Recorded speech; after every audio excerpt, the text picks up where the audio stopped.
Me vi fuera de mi cuerpo. Como dice Sandy, es muy importante también que eduquemos para que ya no regresen. Mami, lo siento, no puedo irme. ¿Qué más quisiera? Te dicen eso y sí, por este trago. Más quisiera que No, en la verdad, marca. Dios, así termino. Aquí sola en la terapia. Me tocó. ¿Qué te pasa? ¿Por qué haces eso? Y le dije, ¿vale la pena regresar? Ella dice que parecía borracha por cómo hablaba. Nos remarcan la empatía como una habilidad muy importante para la enfermera, pero he notado que se pierde, o sea, se pierde en algún punto de la carrera, te pierdes y ya la empatía la olvidas por la rutina, por muchas otras cuestiones.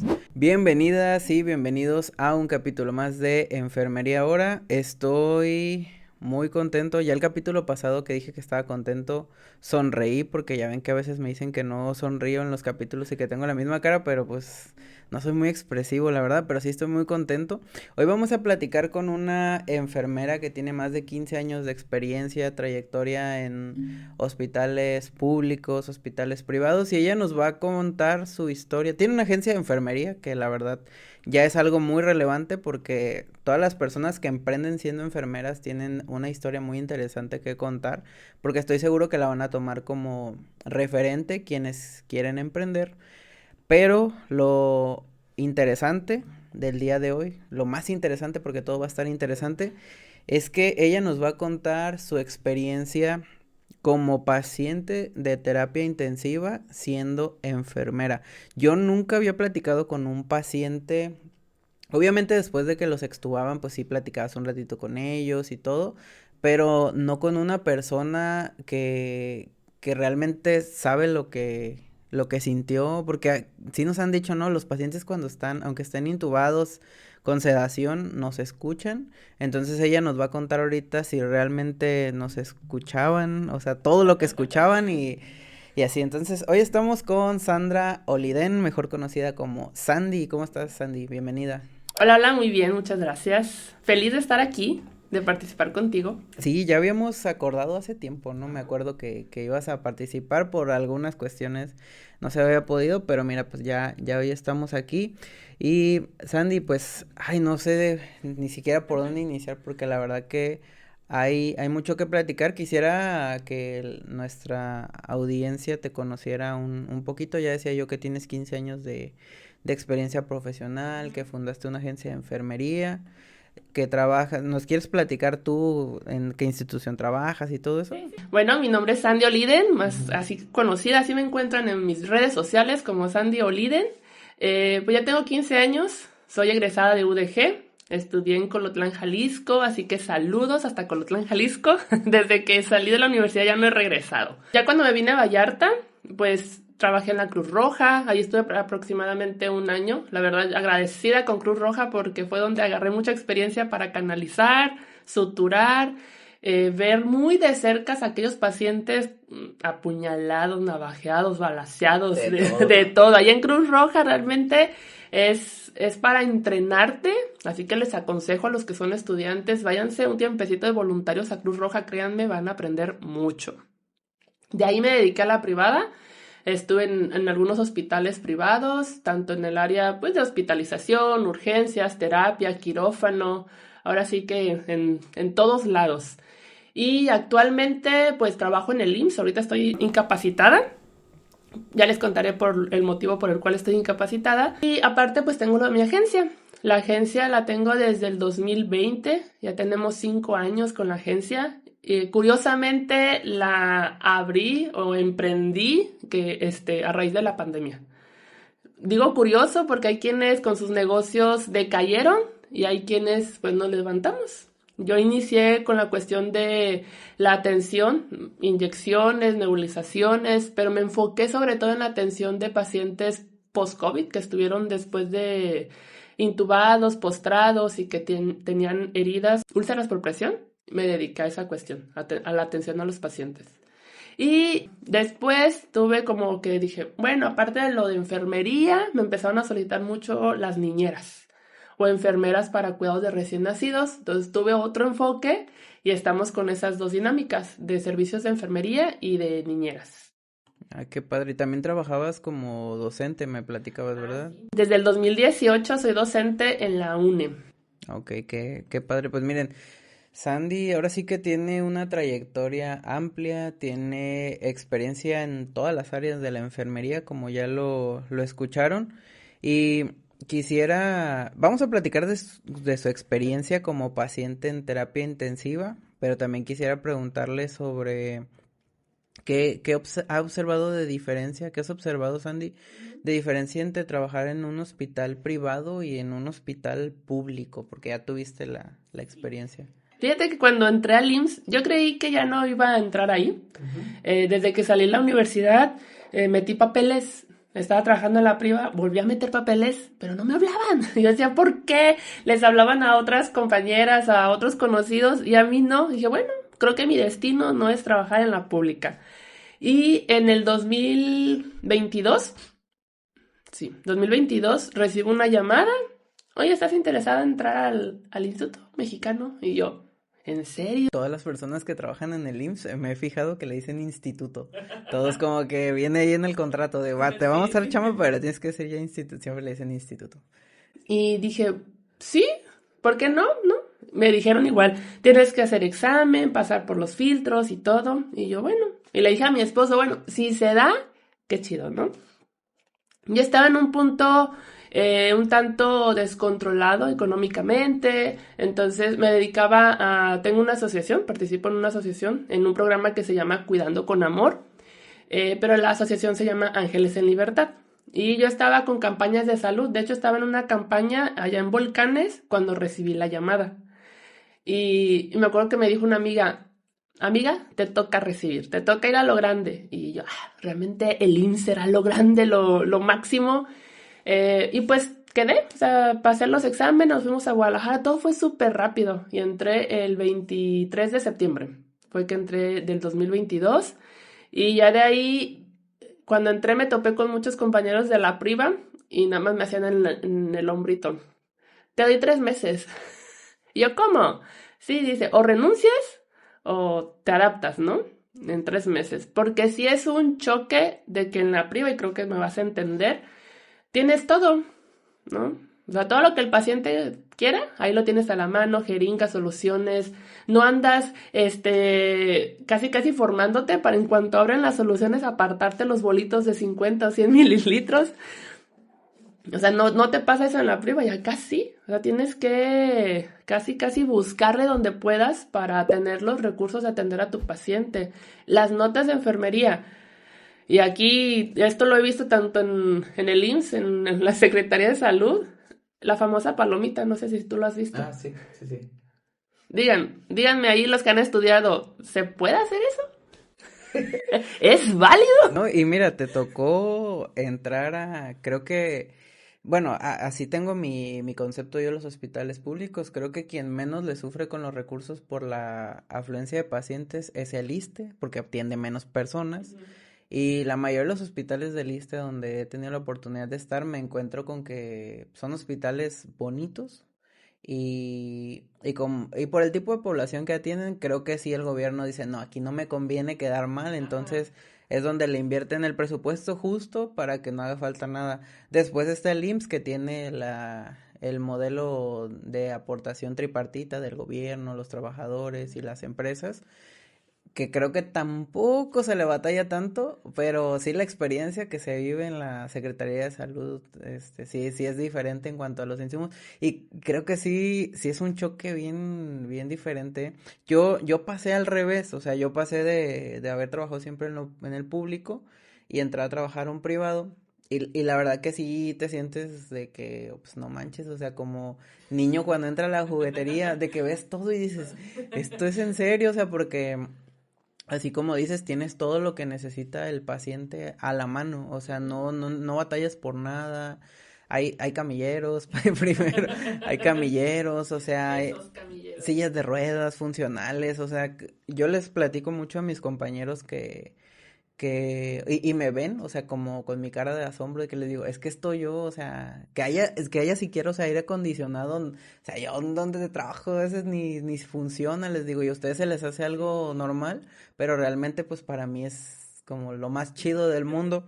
Y creo que el choque, así como yo lo viví, es todavía más sencillo, pero creo que al revés sería muy difícil porque de tener todo a de repente empezar a batallar, de atender a 2 pacientes o a 3 cuando mucho, a tener 9 pacientes o 10 o 12, creo que ahí se viene pues todo el choque de emociones, ahora sí que si no hay mucha inteligencia emocional en la enfermera que vive ese proceso, pues se va a frustrar un montón. Creo que por eso tus compañeros te decían, creo que te damos 3 meses, ¿no crees? Sí, y es que aparte, pues no se respeta la cuestión de los indicadores de calidad. Te lo manejan, te dan oficios y todo, pero realmente lo operativo, ya cuando estás ahí, no se respeta. O sea, es algo que no, te toca una sala con 9 pacientes y 2 están intubados. Sí, ¿no? Y pacientes así con ventilación mecánica, sabes que requieren más La demanda. aspiración, la Sí, movilización, los medicamentos que te dan, el MIDA, el Propofol, o sea, el preparar todo eso, y no, es increíble. A mí me costó la atención, o sea, primoteria que se le da al paciente, pero también en la cuestión de las notas de enfermería y que son unos espacios tan chiquitos. Y quieren que manejes la Nanda Nikki Knock todo. en tu hoja y dices, ¿dónde? O sea, ¿dónde le voy a dar el seguimiento? Porque aparte te das cuenta que el turno anterior, pues el típico, ¿no? Dolor. Dolor, Riesgo de caídas, sí. riesgo de caídas, cuando realmente está por otra situación donde debes de dar prioridad a otro diagnóstico, donde sí tienes que hacer una valoración. Y luego, por ejemplo, me dedico a heridas y ver pacientes ya que tienen un día, me tocó esto en el regional. Yo trabajé 4 meses en el regional en tiempo de pandemia. El día que entré, había un paciente, me acuerdo, nunca se me va a olvidar ese paciente, tenía obesidad mórbida en una camilla. Tú sabes que las camillas de urgencias están delgadas, o sea, no es una cama común de habitación y pues los barandales le Le apretaban, ¿no? sumaban. No lo habían movilizado en todo un día, ya tenía úlceras. O sea, ya tenía lesiones en los brazos. Yo lo movilicé tantito, o sea, como pude, y ya también estaba ulcerado. Y le comenté al compañero, oye, ¿le están haciendo algo a las úlceras? Y se queda, ¿cuáles? Y tú, ¿cómo? ¿Qué es una úlcera? Casi, casi. Y yo, ¿cómo? Y ya me dice, no, pues ¿cuáles? Y te das cuenta que entonces no ha movilizado al paciente. No conoce a su paciente. Sí, no, y aparte el dilema, ¿no? Ahorita que me comentabas ese caso, de si muevo al paciente y si me lastimo también, porque conozco pues una compañera que justo se lastimó así en el hospital y ya eso a lo mejor dices, sí, ok, me lastimo, me dan mis días de incapacidad y todo el rollo, pero ya después no es la misma confianza con la que vas a movilizar a un paciente. Sabemos que hay técnicas, que pues con apoyo todo es más fácil, pero a veces por lo mismo que comentábamos, la misma demanda de atención que requieren los pacientes, pues no nos permite darles ahora sí que toda la atención que necesitan. Y eso sí hay que decirlo, o sea, en un hospital privado la atención cambia porque pues si tienes cuando mucho 2 pacientes de hospitalización, realmente les puedes dedicar pues mucho tiempo y a diferencia que en el público, pues de que todo es como que llegan urgencias, los canalizas el medicamento para el dolor y ahorita vengo porque me voy con el otro paciente, o sea, realmente no puedes ni siquiera platicar con ellos, entonces son procesos que se viven de manera diferente tanto en el hospital privado como en el público, pero creo que sí, todas las enfermeras deberían de darse la experiencia, ¿no? De trabajar, si trabajan en un público y aventarse en un privado para que Un vivan, ratito, sí, o aunque sea, sea. o al revés, o sea, si Sí. nada más han estado en el privado, que vayan y vean al público, o hay Para que valoren. sí, o no, o hay quienes dicen, ¿sabes qué? Es que yo no, o sea, yo nunca me veo en un público, porque para empezar, el ingreso es súper difícil, Sí. hay que decirlo, o sea, como nos comentabas tú hace ratito, el ingreso es muy complicado, o sea, si no tienes ahora sí que una super palanca que te ayude a entrar, habemos personas que le batallamos un montón, o sea, que es como que, oh, Sí. ¿y si hay chamba, oiga? Ajá. Sí, no tiene ahí una vacante, un contratito o algo, y sí le batallamos un poquito más, Pero sí, creo que es bueno vivir la experiencia tanto Ahorita público sí, como privado. algo extra. Creo que en lo público, algo que importa mucho y algo que debemos de concientizar, cambiar, es la educación al familiar. O sea, si nosotros realmente nos diéramos ese tiempecito en lo que estamos valorando al paciente, revisando las bombas de infusión, que cuánto orinó y todo eso, decirle al paciente, oye, puedes moverle los brazos. A mí me ha tocado de que llego y el paciente todo edematizado, oliendo mal, igual pues por la carga laboral a veces no se puede bañar a los pacientes, pero si educamos al familiar, llegamos al punto en el que con unas toallitas, una cremita o algo, lo puedan asear. Y hay quienes me han dicho, es que no lo toco porque pienso que lo voy a lastimar o voy a alterar algo. Cuando realmente es ese tacto hace también la diferencia. El que tú le levantes el bracito, las piernas, un poquito el hombro, lo muevas, el cambiar, oye, me ayudas tan siquiera a agarrarle el tubo para yo moverle la cabeza. Hay quienes todavía creen que el paciente debe estar completamente derechito sin tener movilización. Entonces creo que la educación también al familiar, y eso nos corresponde. De hecho, en el IMSS nos pagan, nos dan un bono de docencia, que es para enseñar. Y no tanto al pasante o al estudiante, es también la enseñanza al familiar. Sí, o sea, va dirigido a todos, tanto al paciente como al familiar y al personal sobre todo, pero sí, como dice Sandy, es muy importante también que eduquemos para que ya no regresen, porque a veces yo les he dicho así literal, es que ya no quiero que vengan pero no por mala onda, sino porque a veces son cosas y me pasó mucho estando en triage, que yo veía que llegaban las personas y decía, es que cómo que no se toma su medicamento, si es diabético y no se toma su medicamento, pues va a venir muchísimas veces y cada vez va a ser una urgencia más urgente hasta que se convierta en emergencia, hasta que ponga en riesgo su vida, o sea, son temas que sí no se hablan, de que de por sí el paciente sí no sigue las indicaciones y si todavía no lo educas, no asustarlo, pero sí concientizarlo, sensibilizarlo de que es importante que se cuide para que no esté en los hospitales llenos, porque creo que si nos damos una vuelta por cualquier hospital en el área de urgencias y si te pones a ver el tipo de patología, muchas de ellas son prevenibles, o sea, son complicaciones de diabetes, de hipertensión, son accidentes, o sea, que tú dices, bueno, todo esto se pudo haber prevenido. Obviamente hay cosas que no, pero pues la mayoría, la verdad que sí, sí creo que sí. Y abonándole también a lo que decías un poquito sobre la educación al familiar y al paciente, obviamente cuando una persona se siente mal, no, lo último que piensa es en su cepillo de dientes, su desodorante, su gel, su lo que tú quieras, pero ya cuando tiene varios días de hospitalización, creo que es lo más correcto. O sea, si tu hospital no tiene el insumo, o sea, para llevarle un desodorante, para tenerle ahí jabón, o sea, es totalmente válido. Pues quienes trabajamos en hospitales públicos sabemos que es difícil, o cepillo de dientes y pasta. En el privado es más sencillo.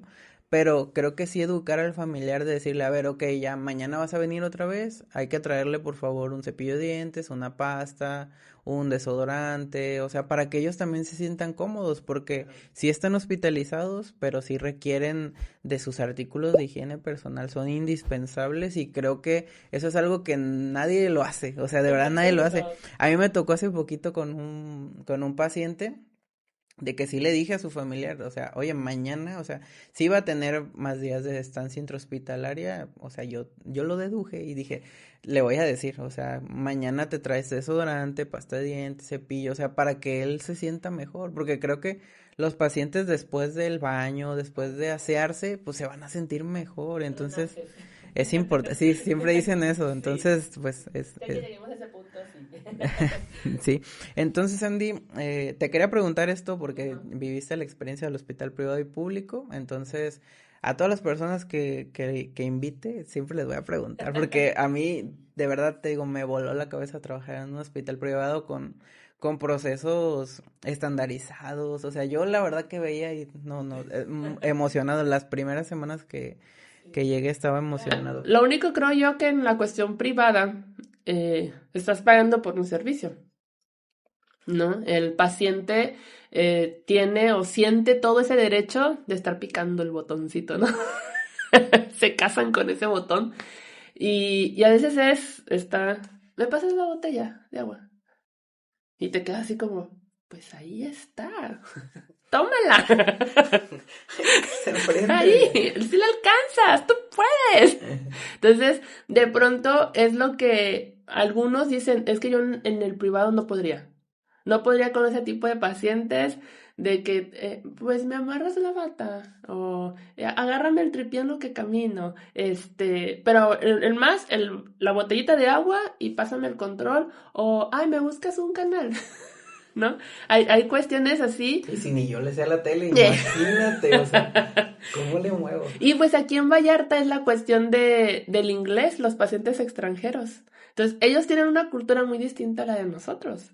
Muy, muy diferente y son a veces los topes que nos llegamos a dar. Obviamente también hay pacientes en todo, hay sus excepciones, muy agradecidos, muy lindos, al igual en lo público. En el público yo sé que están con el de, por mí tragas, ¿no? No, y en el público ahora sí que te dicen eso y es como que, sí, oiga, por usted trago. Pero en el privado te dicen eso y sí, por usted trago. Sí, no, y la atención ahora sí que ahí sí se vuelve más personalizada. Y si hay detalles, los pacientes son más difíciles, o sea, hay que decirlo. En el público como que cuando vas incluso como paciente, sabes que tienes que ahora sí que adaptarte a lo que hay y cuidar los procesos, ¿no? O sea, pues ni modo, dices, llego a urgencias y si sé que hay un triage y me van a atender, pues no sé, si llego con gripa de hace 3 días me van a decir, pues espérese, oiga, o venga a la consulta, pero si vas a un hospital privado, como dices, pues estás pagando, esperas que te atiendan lo más rápido posible, que te den un buen trato y quienes tienen el dinero, o sea, para pagarlo, pues creo que es lo menos que esperan, ¿no? Ahorita me vas a contar tu experiencia también como paciente, ¿no? ¿Me permites mencionar algo? Adelante. Sí, tú no me pides mi mamá falleció el año pasado. Ella tenía cáncer de estómago. Estuvo hospitalizada ahí en el IMSS. Y obviamente me tocó vivir el detrás, ¿no? Porque a veces cuando eres enfermera y te dice, ¿a qué hora va a venir el médico? Al ratito. Ya sabes tú que a lo mejor no va a volver, pero pues dices al ratito o más tarde o no sé. Pero a mí me tocó vivir una experiencia. Mi mamá fue ya paciente terminal. Me dijeron ya no hay nada que hacer. Y ya pues con el ya no hay nada que hacer, pues yo la veía, mi mamá ya no reconocía. Y lo último que ella dijo, yo quiero irme a mi casa, ¿no? Entonces, cuando ella dice eso, pues vámonos, ¿no? Me la llevo. Y si va a fallecer, que ella fallezca con toda la familia, con sus nietos, etcétera. Pero hasta en esto yo me topé con obstáculos. Era como, ¿y para qué se la lleva a su casa? Si ya se va, pero porque así te lo dicen, se va a morir. Sí, o sea, yo sé que va a fallecer, pero qué mejor que en su casa, donde va a poder ver por última vez a sus nietos, a toda la familia, cosa que en el hospital, independientemente que sea particular, no te lo permiten. No te permiten que entren todos. Y, y para mí era de que avanzaba el tiempo, fui y pedí esa autorización, creyendo yo que a lo mejor, ay, soy trabajadora, me van a acelerar todo. Y fue así como, tienes que esperarte como cualquier otro familiar. Y No, o sea, el hospital no piensa, o sea, los responsables de los servicios, que si pide a alguien una alta voluntaria, pues es un paciente menos, o sea, dices tú, oye, sí, y más viéndolo por el lado humano, o sea, creo que en estos momentos, en los dos extremos de la vida, o sea, cuando una persona va a fallecer o cuando nace un bebé, o sea, la verdad que sí, yo creo que las visitas, obviamente hay protocolos que se tienen que seguir, pero la verdad que las visitas o la entrada del papá, aunque sea en un hospital público, pues se debería de permitir, porque ¿cuándo vas a volver a vivir ese momento? O sea, nunca. Y únicamente en las cesáreas, partos de los hospitales públicos, pues no te dejan entrar, o sea, no dejan entrar al papá. o alguien que vaya acompañando a la persona que va a tener a su bebé. En el hospital privado pues es otra historia, como lo comentábamos, pero sí deberían de revisarse estos protocolos y humanizar la atención que damos. Y es que aquí viene desde la preparación que tenemos, porque cuando yo trabajé en el regional tuve una experiencia con una enfermera, que ella era supervisora, y ella aparte estudió tanatología. Entonces, me vas a entender que nosotros identificamos cuando ya un paciente ya va a fallecer. Ya empiezas a ver los signos vitales, se está poniendo cianótico, está cambiando físicamente. Y recuerdo que le dije yo a ella, oye, yo siento que ya va a fallecer este paciente. Ya no tenía pulsos distales. Y ya me dijo, háblale a toda su familia. Y yo, ¿en verdad? Sí, sí. El de seguridad, porque eso es de seguridad, ¿eh? Parece. Ok. No sé qué tanto defienden, se meten muy en su papel. No, no se puede, señorita. Y yo, pero es que la supervisora autorizó. Voy con la supervisora, ya le anotó, le puso su sello y todo. Y creo que entraron como unos 10 pacientes. Era tiempo en pandemia, pero el paciente no era COVID, él estaba por otra situación. Y ella se acercó, les dijo, es tiempo de que se despidan. Y obviamente te gana, ¿no? Es el nudo. Yo lo viví un tanto detrás, pero es algo bonito cuando tienes la sensibilización, la empatía de entender que ya no lo van a volver a ver. O sea, de que ya no lo van a volver a sentir calientito, de que ya no van a volver a tener esa experiencia de con él. Y les permitió y les dijo, pónganle la música, cántenle, cuéntenle lo más bonito que hayan vivido con él. Y yo creo que se me quedó tan grabado eso que cuando me pasó con mi mamá, yo esperaba recibir esa parte en cuestión de que una enfermera me dijera, ¿no? O de que se permitiera que estuvieran entrando más personas. Nos permitieron el 1 a 1. Entra uno, pero en cuanto entra sale y así. Y ya después dije, es que no, o sea, de aquí a que me den de alta a mi mamá o algo, ya autorizaron a entrar de 2 en 2. Pero me ha tocado que en algunas excepciones sí dejan entrar más pacientes. Pero a veces no nos dan esa preparación muy entre comillas a la escuela, y te lo digo porque pues soy docente y no nos entramos a esos papeles, pero es muy importante. O sea, yo creo que tanatología como taller, curso, lo que quieras, es algo que todos los profesionales de la salud deberíamos de tener. Y más porque todos estamos pues cercanos a la muerte. Sí, pero fíjate, ahorita yo he visto varios temas que se me hacen relevantes Ujú. durante la formación profesional de una enfermera, como es el desarrollo humano, la psicología como desarrollo humano, inteligencia emocional, o sea, habilidades de liderazgo que son Ujú. muy importantes. Y durante toda la formación, también cuidados al final de la vida, como lo comentabas, y durante toda la formación, desde que ingresamos hasta que salimos, nos remarcan la empatía como una habilidad muy importante para la enfermera. Pero he notado que se pierde, o sea, se pierde en algún punto de la carrera, te pierdes y ya la empatía la olvidas por la rutina, por muchas otras cuestiones. A mí todavía te lo digo porque siempre hago procesos de introspección y valoro y evalúo cómo estoy actuando como profesional y sobre todo como persona, porque antes de ser enfermeros y enfermeras, pues somos personas. Y creo que todavía no he perdido la empatía. Hay momentos en los que obviamente me desespero. Siempre que escucho a un niño o a una niña llorar mucho antes de hacer un procedimiento, pues obviamente te entra el estrés, dices, Ajá. si lo vas a canalizar, dices, lo quiero hacer a la primera, no quiero lastimarlo, o sea, son cosas que tú sientes como persona. Pero, ¿en qué punto, Sandy, crees que se pierde la empatía de una enfermera? Te lo voy a platicar desde mi visión, porque a fin de cuentas, pues me pasó. Ahorita puedo decir que soy más empática a raíz de que viví experiencias cercanas a familiares.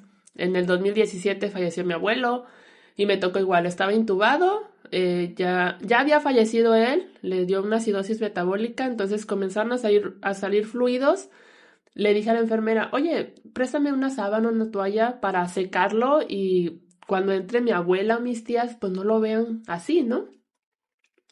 No me quiso dar nada. Y creo yo que ahí, en el 2017, fue que mi chip cambió. Antes de eso te puedo decir que sí me sensibilizaban ciertas cosas, pero para otras decía, pues es que ya, o sea, no había más que hacer. O, o no sé, o sea, había muchas cosas que yo no les daba importancia o relevancia. Ahora sí que a pocas palabras en la terapia intensiva, ¿no? Ay no, pues nada más el medicamento sin valorar más nada, basándome a lo que dijera el monitor sin ver realmente pupilas. ¿Qué importancia tienen las pupilas en un paciente crítico? No, pues muchísima, o sea, muchísima. Y evalúas, ahora sí que todo, o sea, incluso hasta si tiene dolor, o sea, todo se le Ajá. puede ver ahí. Entonces vemos y vemos lo que le vamos a recibir al compañero, ¿no? Que esté limpio el apósito, que si esté bien canalizado, que la fecha, si no le puso del color con el que era, ya la estás haciendo de tos, pero hay cosas más importantes para valorar y no se hace. O sea, yo algo que sí les digo a mis alumnos es chequen pupilas en un paciente que está intubado. Obviamente van a cambiar por la sedación y por los medicamentos que tienen, pero tiene que haber una respuesta. Y a veces abres y ya están. O sea, ya dices, creo que este paciente ya. A mí me toca y voy y le digo al médico, ya lo checan y así, no, pues háblale al familiar, ¿no? Entonces, hay cosas que a lo mejor parecieran muy frías, pero son importantes. Y creo yo que el hecho de que se te vuelva tan cotidiano y que ya se te vaya perdiendo como realmente el amor a tu profesión.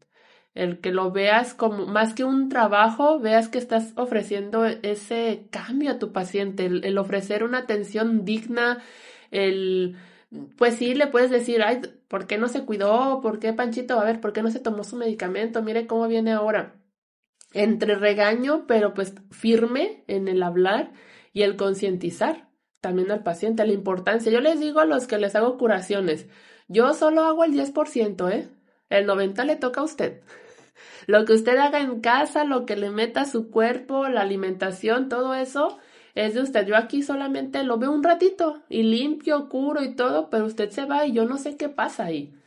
Entonces, sí, en la escuela nos mencionan, yo cuando estudié no recuerdo que nos hicieran mucho énfasis en esta cuestión. Yo trato de hacerlo, pero sin duda creo que las instituciones también deberían darle un seguimiento, no solo decirte, va a haber capacitación de bombas de infusión, pues ya la sé usar.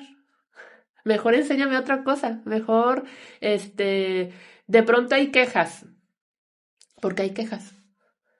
¿Qué está pasando? Y creo que las jefas, los supervisores o quienes estén a cargo no hacen esa evaluación pertinente. Van y te checan las uñas, que los aretes, que el peinado, que el calzado institucional y todo, pero las actitudes, el cómo das esa atención, el que sí pases con el paciente y le preguntes, ¿y se presentó contigo el enfermero, la enfermera? ¿Sabes cómo se llama? ¿O cómo te trató? Y creo yo que si desde ahí se hiciera un cambio, sí nos forzarían a dar una mejor atención, porque a fin de cuentas, independientemente que estemos en un hospital público como paciente, merecemos una atención digna.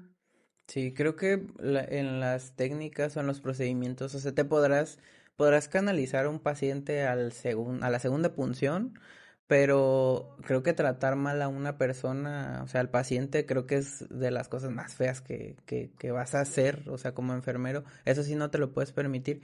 Y quería remarcar que en esto de la empatía también hay una línea delgada, porque después hay esas enfermeras y enfermeros que se sienten superhéroes, o sea, que van a salvar al mundo, que van a romper el sistema y que van y compran los medicamentos y que van y le compran comida a los familiares, o sea, no sé, o sea, obviamente si está dentro de tus posibilidades ayudar, económicas incluso, pues, qué padre, pero pues también no es como que nos paguen mucho como para decir, oye, me voy a gastar lo que iba a hacer para mi desayuno, o sea, creo que eso sí es muy importante también remarcar porque, pues yo sí lo he visto, ¿no? De que es que yo le compré el medicamento y tú dices, ok, o sea, ponte límites, o sea, sí, ayuda hasta donde esté a tu alcance.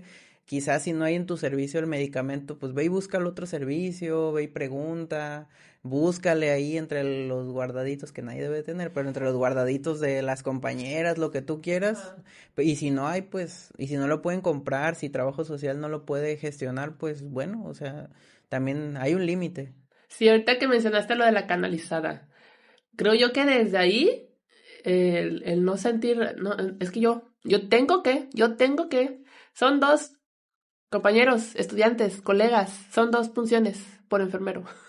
Si no pudieses a la segunda, no es que seas menos que alguien más. No fue tu día. O sea, a mí me ha tocado, yo he trabajado en urgencias por muchos años y era de uno tras otro, ¿no? Pero había días en que no podía canalizar a ninguno. Y sí me sentía mal, pero era de, oye, compañera, pues ayúdame, ¿no? No va a pasar nada porque pidas ayuda. Al que estés ahí, 1, 2, 3, 4, 5. A mí me ha tocado de que me llegan a hablar y ya tiene 6 punzadas el paciente. Ya lo funcionan un montón. ¿Dónde lo canalizo yo? Y más porque si el paciente va a durar, o sea, un mes hospitalizado por cualquier cuestión, obviamente si va a durar un mes, pues a lo mejor valoran el poner otro dispositivo de acceso vascular, pero si no, o sea, pues lo van a tener que recanalizar, o sea, a lo mejor unas 5 o 6 veces. Que ya no se debe de recanalizar cada 72 horas, o sea, eso ya lo hemos remarcado muchas veces, que si el sitio de inserción se ve bien, y no es clase ni nada, pero pues que valoren esa parte, ¿no? Pero Porque creo que esa clase la necesitan muchos que están ahí trabajando. sí, no, o sea, ya eso de las 72 horas sí creo que ya se nos debe de olvidar. 72 horas a lo mejor, pero para hacer la curación del acceso y ya, o sea, pero Imagínate en bebés. no, sí. Por eso, es que la norma dice, o sea, que en bebés y en adultos mayores o en pacientes con accesos venosos, pues difíciles, de acceso difícil, no se debe de cambiar, pero ya hay recomendaciones internacionales. La norma no se va a actualizar pronto, entonces hay que tomar también las recomendaciones internacionales que dicen que ya, o sea, se nos debe de olvidar esa parte y debemos de cambiar nada más el apósito si tiene sangre, si está sucio, o sea, si no, ni siquiera hay que tocarlo y ya. Pero ya nos metimos mucho en eso, pero es que sí yo me acuerdo de un compañero que sí me recibió súper intenso, de que es que no sé qué, y el paciente sí iba a ir a mediodía. Entonces lo recanalicé aquí en el bíceps, o sea, porque ya no tenía dónde y aquí el señor súper incómodo y le pregunté a una compañera, oye, ¿y el paciente? Ya se fue. Y dije, ay, no, la punción, dije, no manches. Pero esas y hay otras muchísimas malas prácticas. También retomando lo que decías del trabajo del supervisor, coordinador, jefe o jefa, que a veces piensan que su trabajo es distribuir al personal y andar revisando el uniforme y ya, o sea, y ver cuántos pacientes hay y entregarse a los pacientes de que en urgencias tenemos 6 pacientes y tú así de, ok, ¿y eso qué? Pero no evalúan el clima laboral, o sea, cómo está el personal, eh, cómo, cómo se sienten el día de hoy, o sea, evitar conflictos, o sea, valorar toda esta parte que es trabajo también de las jefas y de los jefes. Sí. O sea, le dicen gestionar. O sea, si le llamas gestionar es porque vas a dar la oportunidad tanto al paciente, al familiar, de escuchar sus necesidades. O sea, de saber realmente, oiga, es que me dijeron que tenía un estudio, por ejemplo, una endoscopía, ¿no? Y es de llevarlos a Guadalajara. Y que era a tal hora, pero pues no han venido. O sea, ajá, pues ahí tengo que ver. O sea, tengo que dar una respuesta a ese paciente, el por qué todavía no llegan de la ambulancia, o no sé, una quimio, ¿no? Y pues es que me tocaba la quimio y tampoco, pues tengo que ver, pero van y cama tendida, descendida, sucia, limpia. Sí, y qué dices, a lo mejor, o sea, también es importante, o sea, es importante, y a lo mejor el uniforme en algunas instituciones todavía es muy importante, que la COFI, lo que ustedes quieran, pero sí creo que les está haciendo falta, o sea, son contados los jefes que yo digo, o sea, realmente se preocupan porque la enfermera se sienta bien, y creo que hablando pues de gestión, mientras mejor se siente una persona, más productivo es y mejor aporta a la estructura organizacional. Entonces, es indispensable que también evalúen esta parte y que no se queden cortos Y mira, cuando vas a ser jefe de piso, supervisor, etcétera, se supone que para hacerlo tienes que tener experiencia operativa, tener especialidad, tanto en la administración y te piden que en quirófano, terapia, etcétera, ¿no? Son pocos, creo yo, los rescatables como jefes, como mencionas, de que si estoy en una complicación, no sé, sobre todo en un paciente con que le vamos a dar RCP o lo van a intubar, etcétera, que mete las manos. O sea, tú estás ahí, hay otros pacientes en espera, tu compañero o el otro enfermero está ocupado con alguien más y estás tú. O sea, no es como que esté un equipo de respuesta rápida a comparación de choque o de urgencias o en un privado. Y no, o sea, no meten. O tampoco es así como de, pues le van a transfundir, pues ve la sangre. Oye, pues estoy acá ocupada. O atiendo al paciente o voy por la sangre. Entonces, ¿qué tendría que hacer ahí el jefe? Bueno, mira, te voy a preguntar, te voy a hacer unas de esas preguntas de ¿qué prefieres? Pero, ¿qué prefieres? O sea, ¿un jefe que sea bueno en lo operativo o que sea bueno gestionando? O sea, si solo pudieras tener una. Gestionando. Ah, Porque a fin de cuentas, si yo estoy ahí y ocupo la sangre, ocupo insumos o todo, pues él que tendría que hacer, oye, si ves a un enfermero que está papaloteando, o ves al camillero, o ves, oye, ve tú y haz esto, que lidere. O sea, un jefe que realmente sea líder, no solo jefe. Y creo yo que es el perfil que a veces se pierde con los jefes. O sea, yo soy, pero no ve las partes prioritarias. es que mira, durante mucho tiempo, y me tocó desde que empecé a hacer prácticas, me di cuenta que las jefas siempre eran las enfermeras con más años. O sea, y yo decía, bueno, tiene mucha experiencia y la experiencia es buena, pero sí creo que ahorita la formación vence a la experiencia y te hacía esa pregunta porque ya se está rompiendo el paradigma de que la enfermera con más experiencia, vamos a decirlo así, sea la jefa. O sea, porque hay muchos enfermeros y enfermeras que son jóvenes, que son muy buenos en gestión, que tienen formación académica y que no necesariamente la enfermera, o sea, que ya no puede estar en los servicios, tiene que estar de jefa. Y creo que ya se está rompiendo el Sí, paradigma. y que tiene que estar actualizado.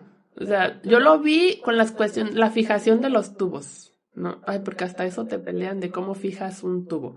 Ahí en el instituto hay un personal de inhaloterapia que se encargan la cuestión de los ventiladores y toda esta parte, ¿no? Pero pues te dicen, es que, bueno, aquí, ellas disculpen, pero creo yo que para todo hay maneras de que te digan las cosas, ¿no? Y ves de que te digan, a ver, un ejemplo que me lo hubiesen dicho a mí, a ver, Sandy, ven, o Sandra. Luego te hablan con Sandrita. Y como que si eso va a minimizar El regaño que te el van a regaño. dar. Sandrita, ven para acá, ¿no? Tendría que ser así, me llevo y te lo digo en privado o aparte, pero no es así en toda la sala. A ver, Sandrita, ¿por qué ese paciente tiene esa fijación así? Y si voy y regreso y todavía no se la cambias, Mira, yo estudié administración y te enseñan, o sea, ahí en la especialidad te enseñan cómo corregir, te enseñan cómo dirigirte a las personas, te enseñan un montón de cosas que después aplicas y dices, ok, sí es cierto. Y cuando no recibes la formación, y sobre todo, no sé, o sea, creo que esto es mucho de sentido común, pero a veces es el menos común de los sentidos, el poder corregir a alguien. Esto lo hemos visto muchísimas veces, o sea, los gritos en quirófano, en urgencias, y dicen, es que estaba estresada, no, o sea, tienes que gestionar tus emociones, a pesar de que estés estresada, no le vas a gritar a alguien, o sea, creo que gritarle a una persona, vamos a vivir muchísimos momentos de estrés, o sea, muchísimos, muchísimos pacientes en código, muchísimas cirugías de urgencia y no tienes por qué gritarle a nadie, o sea, tienes que aprender a gestionar tus emociones y a veces la falta de habilidad te hace estresarte o dices, es que no voy a poder y es que tráeme esto y le empiezas a gritar. Y dices tú, nada es excusa para gritarle a alguien, o sea, o para corregirlo y que sea delante de las personas y hacerles tanto, no sé, porque es, y lo que me gusta mucho es que ya se está tipificando como acoso laboral o como hostigamiento y ya ahora sí que se le pone nombre y se trata de evitar, porque en unos añitos estoy seguro que no falta mucho para que ya realmente tenga sanciones administrativas el acoso y el hostigamiento laboral. Entonces, eso nos va a prevenir muchas de estas situaciones que vivimos durante mucho tiempo. sí, la verdad sí es algo muy, muy importante, el cómo tratar, el cómo dirigirte, el respeto. Ahora sí que Sí, era lo que te decía, o sea, tanto que nos remarcan los valores de la enfermería y se nos olvida. Pero bueno, Sandy, a lo que A lo venimos, que venimos. quiero que, porque si nos podemos hablar de cosas que le faltan a la profesión, pues sí, sí, aquí nos aventamos todo Sí. el día. Se nos va a acabar la memoria del Sí. celular diciendo, no, es que esto y el otro, porque sí hay muchísimo que trabajar como Sí. enfermeras y enfermeros en beneficio de la profesión, obviamente. Pero me vienes a contar tu experiencia como paciente. Ya más o menos me contaste tu experiencia como familiar, con lo que viviste con tu mami, que en paz descanse. Y ahorita ya queremos, o sea, ¿Qué te quieres aseguro que saber? las personas que están escuchando ya están como que, a ver, pues, ¿qué escuchaba cuando estaba en terapia? Pero quiero que llevemos poco a poco esto, o sea, Ajá. tuviste una patología, bueno, te embarazaste. Ajá, un embarazo gemelar. Ajá, un embarazo gemelar que ya por sí, por ser embarazo gemelar, ya es un embarazo de alto riesgo, Ujú. que se tiene que poner el doble de atención porque hay dos bebés. Sí. Entonces, es difícil, ¿no? Es muy difícil tanto para la paciente como para el personal de salud, un embarazo gemelar, hay que decirlo, porque para cuando nacen los bebés se ocupa doble de todo. Y fíjate, a mí me gusta mucho la parte de atender pacientes embarazadas, pero sé que son las pacientes más difíciles en el sentido de que cualquier situación puede ser una complicación y o sea, una defunción de una muerte materna o una muerte perinatal, se les pone más ojo ahí, Sí. porque pues son indicadores que incluso evalúan el nivel de cómo se vive en un país, o sea, con Ujú. muertes maternas y con muertes perinatales, y ahí se pierden hasta cédulas, pues, o Sí. sea, creo que a muchos nos gusta, pero sí, sí ahora sí que satisfacciones de cuando ves al bebé, o sea, me ha tocado recibir muchísimos bebés, o sea, Sí. y es muy bonito cuando así se lo llevas a su mami, pero también hay momentos, o sea, me tocó recibir bebecitos aubitados y la verdad que sí, o sea, son cosas Difícil, muy, muy difíciles. duro. Entonces, a ver, platícame un poquito, te embarazaste? Ajá, en enero aproximadamente yo comencé con un dolor, yo decía, pues es la ciática, ¿no? Yo estaba trabajando todavía, mis compañeros la verdad me ayudaban mucho en la cuestión de movilización y todo, pero era de que de estar sentada me paraba y sentía el dolor así muy fuerte. Acudo con mi ginecólogo, le digo de la molestia, ah, es la ciática, es por el peso de la panza. Pasó, el dolorcito seguía, pero nacen los bebés y fue como que se quitó. El dolor se quitó, ya no estaba, todo era miel sobre hojuelas con mis bebecitos, tuve niña y niño. Entonces yo súper feliz. A los 20 días de que nacen mis bebés, empezó otra vez a sentirse ese dolor. Y ya para la madrugada que quise ir al baño, me senté y sentí el dolor. Me paré, se sintió más fuerte. Y mi esposo recuerdo que me dijo, ¿sí puedes caminar? Y yo, sí, sí, yo puedo, yo puedo. En eso se despertaron los bebés y le digo, tú atiende a los bebés y pues yo dejé ir al baño. Di como unos 4 pasos, pero agarrándome de la pared y como apoyándome en la cama. De pronto sentí un jalón y ese jalón me hizo doblarme y de ahí ya no me pude mover. Fueron 3 días que estuve inmovilizada, encamada. Recibo terapia, fisioterapia, y a mí dicen, ¿sabes qué? Sospecho que es una hernia. No, pues yo dije, no, no puede ser como una hernia. Y los bebés pesaron 2 kilos 400, entonces no era como que estuviera cargando mucho peso o así. ¿Nacieron pequeñitos? De 36 semanas. Ok. Y el 8 de mayo me hago una resonancia magnética y pues tenía una hernia. Entre L4 y L5, yo comencé ya inmediatamente con neuropatía. Era un ardor horrible. Creo que quienes han experimentado algo así es lo peor. O sea, Y fue todo menos de un mes de la cesárea, ¿verdad? O sea, me dices que fue 20 días después empezaste a sentir el dolor. ¿Qué tipo? ¿Te pusieron un bloqueo?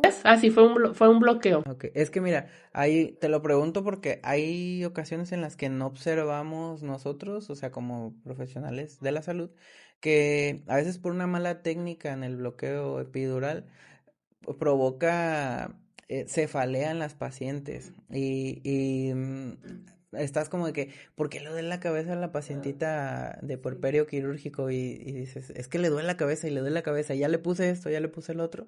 Y a veces es por mala técnica en la punción y es algo que no observamos tanto, pero continúa. Sí, no, de hecho yo le mandé al día siguiente, o sea, que tuve el dolor y que no me podía mover, o sea, yo no podía sentarme ni estar de ladito ni nada, o sea, quedé encamada sin movilización. Y le mandé luego mensaje a mi gine y al anestesiólogo. Tengo este problema, esta situación, no me puedo mover. Y el doctor sí me dijo, fue el que me indicó el anestesiólogo hacerme una resonancia para descartar cualquier cosa. Sí me dijo, mira, la verdad yo dudo que sea por la punción, porque ahora sí que tú estuvieses ahí, fue a la primera, porque luego toca ver pacientes que los puncionan una y otra. Sí, no, a veces que ven que la aguja va un poquito más allá Sí. y como que, ay, y la saco poquito, o sea, o sea, puede pasar, obviamente es un procedimiento que se hace sin, ahora sí que sin asistencia de o algún otro dispositivo, o sea, lo haces realmente con la experiencia, Ujú. entonces es algo difícil, también hay De que hecho, a mí la decirlo. gine me dijo, ¿sabes qué? Parece que es una radiculopatía, toma tal medicamento y bla, bla, bla, ¿no?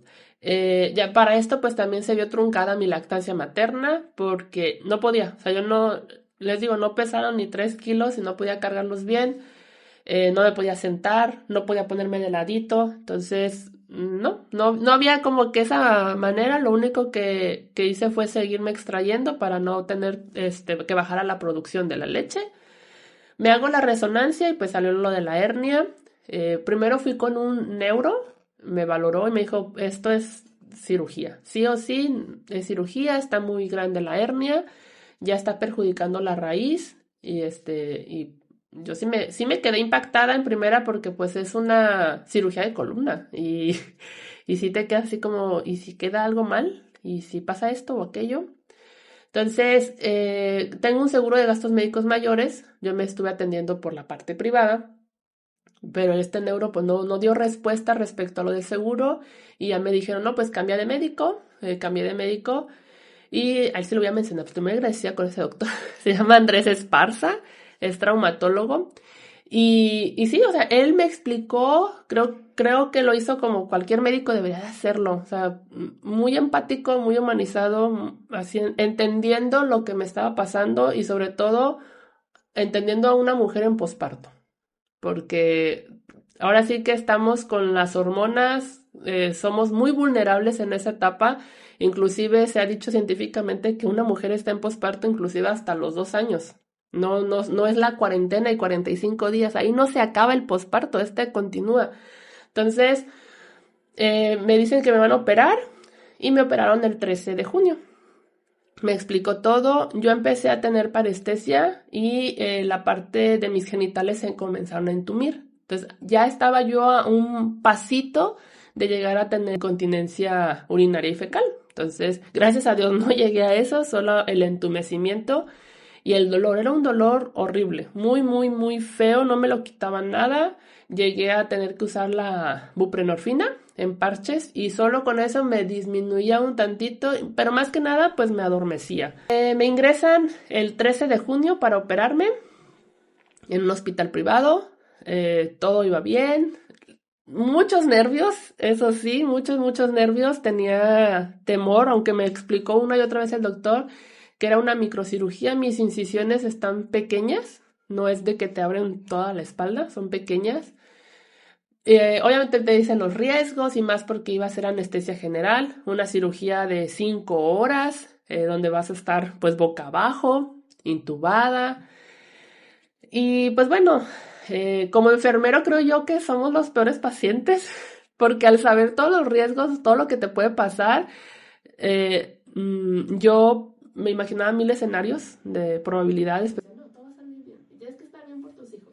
Oye, y entraste al quirófano y que volteaste a ver el carrito de paro y dijiste, ojalá no lo vayan a ocupar. Y es que creo que es difícil, ¿no? O sea, cuando te dan o sea, cuando te dicen, te van a hospitalizar y sabes qué es todo lo que conlleva una Sí. hospitalización Y mientras estás consciente, por el hecho de que sabes todo, Me acuerdo que cuando me fueron metiendo a quirófano, yo estaba visualizando eso. ¿Y dónde está el carrito? ¿Sí está cerca?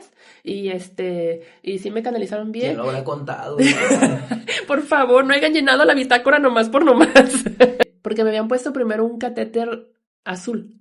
Y yo me acuerdo que sí le dije a la enfermera, mira, no importa que me vuelvas a canalizar, pero ponme uno más grueso. Y ya, pero le digo, es que voy a quirófano, le digo, y en quirófano se necesita un acceso más, pues de calibre mayor, y ya me canalizaron con un 18. Pero sí, y yo le abría para ver que sí pasara chorro, dijo, por cualquier cosa, pero estaba muy al pendiente de toda esta parte. Y luego ya cuando me metieron al quirófano, dijo el doctor, no, no la cambies de cama, porque ahí intúbala, ajá, ahí la intubas porque la tengo que, ajá, porque le tenemos que dar la vuelta. Y como que a mí no me había caído ese 20 de que tenía que estar boca abajo intubada. Y tuve una experiencia siendo enfermera hace muchos años donde un paciente falleció porque no se dieron cuenta, el oxímetro no estaba bien conectado y seguía como marcando, pero broncoaspiró el paciente. Entonces yo así digo, espero no me pase nada de eso. Y ya no, la anestesióloga me dijo, te voy a pasar algo. Y ya ves que comienzan así como para relajarte y todo. Y ya me dice, ¿ya ves elefantitos? Y yo no, pero yo estaba atenta porque en el tipo de cirugía que me hicieron, trajeron una máquina especial de Guadalajara, donde te ponen muchas agujitas en partes nerviosas para ver que al momento en que el doctor hace la cirugía no te perjudique algún nervio y no te provoque una cuadraplegia, etcétera, ¿no? Entonces empezaron los proveedores, sí te ha tocado y entra mucha gente. De hecho por ahí me pasaron una foto donde parece de película el escenario del quirófano porque es mucha la gente que está dentro. Y ya cuando me dijeron eso de que si veía elefantes y yo no, todavía estoy viendo bien, yo esperaba que me dijeran cuenta de 10, 9. No me hicieron eso. Y a mareadita, yo no, todavía me siento. Y ya nomás me acuerdo que eso, todavía me siento y me hundí. Ya para cuando desperté, fue en la recu. Pero yo tuve una experiencia estando en el quirófano, que le pregunté al doctor y ya el doctor me dijo que sí, pues sí fue verdadero, donde empecé a tener conciencia de la cirugía, donde empecé a tener como un dolor. Pero pues yo estaba intubada. Y como decía, hey, aquí estoy, ¿no? Y yo, tienes que hacer algo, o sea, mueve aunque sea un dedo, un pie, un algo. Y fue muy, muy fuerte ese momento en el que yo escuchaba mucho el sonidito ¿Del electrocauterio? del electrocauterio. Y yo, no, te estoy aquí. Y estaba ahí, pues sin poderme mover ni nada. Y lo que logré mover fue un pie. Y ya eso fue que el doctor dijo, se está despertando. Y ya de ahí. Ya cuando volvió a despertar, ahora sí fue en la recu, tenía mucho dolor.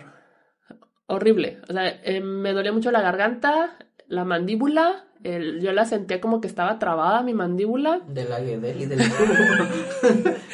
Y tenía lesionado el labio porque me pusieron un casco especial donde igual me conectaron como un tipo encefalograma.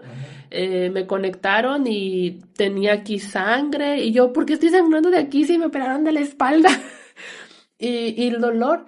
Y aquí viene lo principal. Y voy a ir mencionando cositas y haciendo pautas de cómo los cambios que deberíamos de hacer como enfermeros. Menciono yo mi dolor. Yo he estado en el IMSS mucho tiempo en la recu y pues cuando sale el paciente ya viene con tramador, que metamizol, que ya le pusieron mucha analgesia. Entonces él te dice, ¿te duele? Créanle. O sea, estás entre que desorientado y todo, pero si dices, me duele es porque me duele.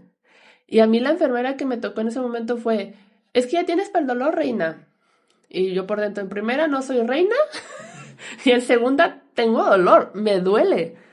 Y lo único es que no me dolía mi pierna. O sea, mi pierna estaba bien, yo traía mucho dolor en la espalda y en la mandíbula. O sea, me dolía la garganta, la mandíbula, pues fueron 5 horas que estuve así en esa posición.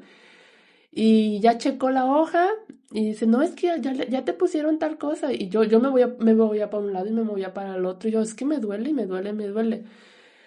Gracias a Dios, por ahí estaba un compañero que me conocía. Se acercó y me dijo, ¿qué tanto te duele? Yo, 10. O sea, me duele horrible, en verdad. Le digo, aunque sea, o ayúdame a ponerme de lado, porque yo no podía hacerlo sola. Y ya me cambió de posición, disminuyó un tantito mi dolor, pero la enfermera que estaba a mi cargo, pues, no quería darme nada. Y ya él le dijo, es que háblale a la anestesióloga o háblale al doctor, pero búscale algo más. Y otra manera en que podemos nosotros verificar que en verdad hay dolor es a través de los signos vitales, ¿no? Si hay presión alta, si hay taquicardia, la respiración. Me tomó los signos y sí traía taquicardia. Y ya, pues total que tardó yo creo que una media hora, casi la hora en que me volvieran a poner algo para el dolor. Pero fue a raíz de que mi compañero pues le estuvo buscando. Y ya me pusieron Bupre, me pusieron Tramadol. Y aquí la cuestión fue que como yo durante casi 2 meses estuve, bueno, como un mes y medio estuve con la buprenorfina, pues el paracetamol no me hacía nada. Sí, de hecho eso te iba a comentar, o sea que se tiene que evaluar muy bien el tipo de terapia farmacológica que se da en un paciente posquirúrgico o en un paciente hospitalizado, porque si el paciente estuvo durante mucho tiempo, y nos pasa mucho en el hospital con pacientes que vienen de Estados Unidos, que pues toman hasta morfina. Ajá. Y si le dan paracetamol, o sea, pues no les va a hacer nada. O Ajá. sea, realmente pues, Entonces no. ya de ahí me bajó el dolor. Ya me dijeron, es que mientras traigas tanto de dolor no te puedo pasar a tu habitación, ¿no? Llegó al punto en que tuve que mentir, en decir, ya no me duele tanto, ya. Yo ya quería estar en la habitación porque no es lo mismo estar en una camilla que estar en tu cama. Total, me suben, ya me vio mi familia y todo. Y bien, yo estaba feliz porque ya no tenía dolor neuropático. O sea, ya no había ese ardor quemazón en mi pierna, yo estaba contenta y todo. Al día siguiente me valora el trauma y me dice, salió la cirugía muy bien, me enseñó fotos de mi hernia, que midió como 3 centímetros, o sea, se consideró una hernia muy grande. Me colocaron tornillos, 4 tornillos y 2 placas. Me dijo, todo está bien, se te hizo una radiografía de control y todo está bien, ¿no? Hoy te vas de alta. Ay, no, yo súper feliz porque ya quería ver a mis bebés y todo, pero yo dependía de la atención de un médico rehabilitador. No llegó. No, yo estaba así desesperada, friegue y friegue. Oye, ¿a qué horas viene? ¿A qué horas viene? No, que ya viene para acá. Y ya viene para acá. Así me trajeron. Total, no llegó y ya por la hora era que aunque llegara, no alcanzaban a meter la parte administrativa porque pues yo era de seguros. Le hablé a mi agente de seguros y me dijo, tú calmada, pues todo eso te sigue cubriendo el seguro. Y yo, ok. Llega el domingo y al domingo me dijeron, va a venir al mediodía. Ya, ok, mediodía. Si alcanza me dijeron que mientras llegara antes de las 5, alcanzaba a entrar toda la papelería administrativa, ¿no? Pues no llega, y no llega, y no llega. Ya me ofrecieron bañarme, dije, no, porque ya me voy de alta. No quiero. Total, el médico rehabilitador llegó como hasta las 6:00 y fracción, un poco antes de las 7. Yo ya estaba con la idea, dije, bueno, aunque llegó, no me voy hoy, me voy hasta mañana. Pero ya estaba feliz, porque al menos ya había llegado. Al día siguiente me iba temprano. Te estoy hablando que eso era el domingo 15 de junio. Me paré, caminé con la andadera, pude ver mi pie moverse otra vez. Fue muy padre. Me entré al baño, mi esposo me ayudó a bañarme y después de 2 meses pude estar de pie. O sea, me vi al espejo derechita y yo hasta lloré de la emoción de decir, wow, o sea, se logró. Salí, le dije a mi esposo, ay, grábame un video, ¿no? De cómo es que ya estoy caminando nuevamente derecha, con el apoyo de la andadera, repito. Me lo grabó, me acosté, le alcancé a mandar ese video a mi familia y a mi pastora. Me acuesto, nos ponemos a ver una película. Mi esposo estaba en el reposé viendo la película. Vimos una película de leones. Y esta fue una pauta algo un tanto difícil para cuando me extubaron, porque pues lo último que vi fueron leones y cuando desperté, para mí, todos los que me estaban en esa parte de la extubación sentía que eran leones que me estaban atacando. Y fíjate cómo yo soy muy creyente, yo creo que ahora sí Dios tiene un plan perfecto para todos. Y mi esposo, yo le decía, pues ya vete, amor, porque para que cuides a los niños y todo. Y me decía, no, nunca vemos una película solos, ¿no? Así sin, que nos estén interrumpiendo y todo. Y yo, bueno, y ya la siguió viendo cuando de repente mi cabeza se fue así para atrás, ¡pum! De la nada. Y yo me quedé, ay, ¿qué pasó? Y yo sentía que todo se me movía, me sentía muy mareada y rara. Le dije a mi esposo, ¿sabes qué? Habla a la enfermera, no me siento bien. ¿Cómo? Pues no, le digo, sentí que la cabeza se me fue así y no me siento bien. Yo sentí que el corazón se me iba a salir. Llega la enfermera muy linda, me toma la presión. Yo suelo tener 90-60 de presión, máximo 100. Y en ese rato traía 154/89. Entonces para mí era altísima. Y sentía una presión muy fuerte en mi cabeza. Fueron cuestiones de, a lo mucho 1 minuto yo creo, o máximo 2, pero cuestiones de segundos en que yo empecé a tener hemiplegia. Entonces, cuando llega el doctor y me dice, sonríe, y yo sentí que un labio no, una parte de mi boca no sonreía, en mi mente era, me está dando un ABC, ¿no? Luego, tu cerebrito, tu chip de enfermera empieza a trabajar y a ver, estás con la presión alta, traes taquicardia, empezaste con hemiplegia y ya me volvieron a preguntar, ¿cómo estás?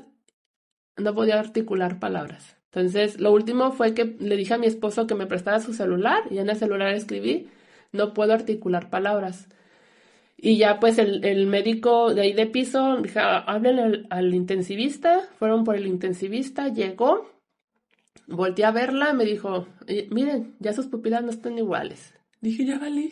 Y todo esto lo viviste en un hospital con atención inmediata de una Ajá, enfermera, con acceso a médico rapidísimo, con un intensivista. Ahora imagínate en un lugar donde no, o exacto. sea, donde la verdad que... Mira, a mí muchos me criticaron porque me operé en la priva, pero dije, bueno, tengo ya casi 9 años pagando mi seguro médico. Me dice que tengo cobertura total. ¿Cómo voy a desaprovechar eso? ¿No? Jamás pensé que iba a terminar en terapia intensiva. O sea, es algo que no te pasa por la cabeza. Y llega la doctora, te digo, y me checa las pupilas. Y cuando dice eso, dije, ya valí, ya, aquí me quedé. Y empecé a llorar. Ya me decían, cálmate, todo está bien. Y tú, no es cierto que no me puedo mover y que no puedo hablar, no va a estar bien. Y ahí es donde, ¿por qué decimos tanto? Todo está bien. ¿Y te acuerdas que te dijeron Sí, eso? sí, sí, Todo sí. va a estar bien. Todo va a estar Y bien. fíjate, dentro de la formación y creo No que también prometas cuando nada. estamos trabajando, lo primero que nos dicen, o sea, no digas que va a estar bien, no digas que todo va a salir bien, que, o sea, Sí. puedes decir que el Estamos equipo es, para ti, ¿no? ajá, Vamos a hacer todo que lo el equipo posible. está muy bien capacitado y que se va a esforzar y que va a hacer lo mejor Sí. posible, lo que esté en sus manos, pero pues no puedes prometer nada porque cualquier momento viene una complicación como la que tuviste, o sea, como Sí. cualquier situación que ahora sí está fuera de nuestras Ajá. manos y que pues, De hecho, ahí en el hospital tienen un código, o sea, como que alguien se siente mal y te empieza a llegar un montón de gente.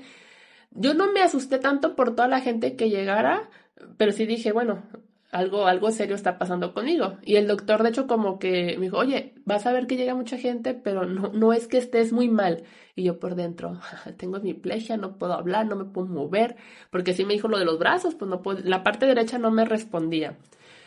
oye, Y pero qué bueno, de verdad, o sea, qué bueno que a lo mejor te dijo, no te asustes o algo así, pero qué bueno que se tomó el tiempo de decirte, van a llegar muchas personas, porque creo que en un código siempre ves que se acerca todo el mundo, que viene, que llega hasta el padre y dices tú, no manches, o sea, ya, sí, porque, sí, porque va porque entrando Messi, Cristiano Ronaldo, o sea, sí dices tú, ¿qué onda? Florence. Sí, no manches, o sea, pero sí, sí creo que qué bueno que se tomó el tiempo de Sí. decirte, van a llegar muchas personas. Entonces lo último que recuerdo son los ojos de la doctora y de ahí como que me empecé a hundir. O sea, tuve esa experiencia que me empecé a hundir y a lo último que escuché fue aplíquenle diazepam. Ujú. Fue lo último. Y ya de ahí como que los sonidos como de que me estaban transitando. Tuve yo un estatus epiléptico. Yo no sabía que tenía epilepsia. Entonces, ellos, pues obviamente, ni mi familia, ni mi esposo, ni nadie, y no se llegaba a esa conclusión que fuera epilepsia, porque como yo no me conocía con eso, ellos creían que era por la cirugía, que sí era un EBC, un tumor cerebral o o cualquier otra cosa. En 24 horas fueron así muy, muy relevantes en cuestión de que empecé a empeorar. O sea, mi cuerpo me empezó a reaccionar mal. Eh, a mi esposo le dijeron, ¿sabes qué? Puede ser que no pase la noche, ¿no? Dice él que para él fue una experiencia muy fuerte porque lo sacaron, no se dieron cuenta que él seguía en la habitación cuando me estaban haciendo todo y hasta que ya después lo ven. ¿Y él quién es? Ah, el esposo, pues sáquenlo, ¿no? ¿Qué está haciendo aquí? Y sí llegó un punto en el que él estaba afuera y cuando escucha que dicen código, ¿no? Y él es biomédico, entonces él también sabe de términos médicos y pues entran con el carrito a la habitación. Y ya pues de ahí dice él, no, yo sentí que iban a salir y decirme que ya, o sea, que te dio un paro y no pudieron hacer nada por ti. Tardaron un rato, pero ya sale después la intensivista y le dice, ¿sabes qué? No deja de convulsionar. Aunque ya le pasamos tal medicamento, pero sigue convulsionando. Vamos a tener que inducirla a un coma. Entonces, me inducen al coma, me toman la tomografía, se descarta que tengo tumor o que se trate de un EBC hemorrágico o isquémico, me pasan a la terapia y seguía convulsionando. Aún con todo lo que tenía de medicamentos, seguía convulsionando. Entonces dejé de orinar. En menos de 24 horas yo estaba hinchada. Ya empecé con falla en el corazón, en el hígado, en los riñones. Y veo los estudios porque me dieron copia de todos. Y digo, no inventes. O sea, estaba Mal. mal. Ajá. O sea, mal. Y dentro de ahí tuve experiencia, la famosa experiencia con la muerte. Sí, tuve esa experiencia donde me vi fuera de mi cuerpo, donde mi mamá como falleció hace un año y cachito, la vi a ella que me decía, vámonos, y que me hizo así con la manita, pero en eso yo escuché a mis hijos llorar, los mayores que estaban llorando y el que tiene 6 años decía, mi mamá, y en ese momento fue como, mami, lo siento, no puedo irme. ¿Qué más quisiera? Que ya tengo, acá no hay dolor, no hay nada, pero creo que tengo que regresarme. En ese momento fue que regreso y fue cuando desperté. Y desperté así de película. O sea, ya me habían extubado, pero fue en mi momento ya plenamente consciente. Y desperté y me di el sentón. Volteé al monitor y yo estoy con que sí estaba así, de que tenía la sistolia sin signos. Y dije, ya valí, en verdad. Y empecé a decir, así dije, en verdad, Dios, así termino. Aquí sola en la terapia. Volteé a mi alrededor y todo. Y estaba la central de enfermería y estaban 2 enfermeras, un médico. Y dije, bueno, pues siempre se ha dicho que aquí quedan las almas perdidas, los fantasmas en los hospitales. Y pateé la mesa. Así, pero con un coraje y pateé la mesa y como tenía una riñonera y una charola, pues escuchó el ruido muy fuerte y dije, pues total, no me van a ver.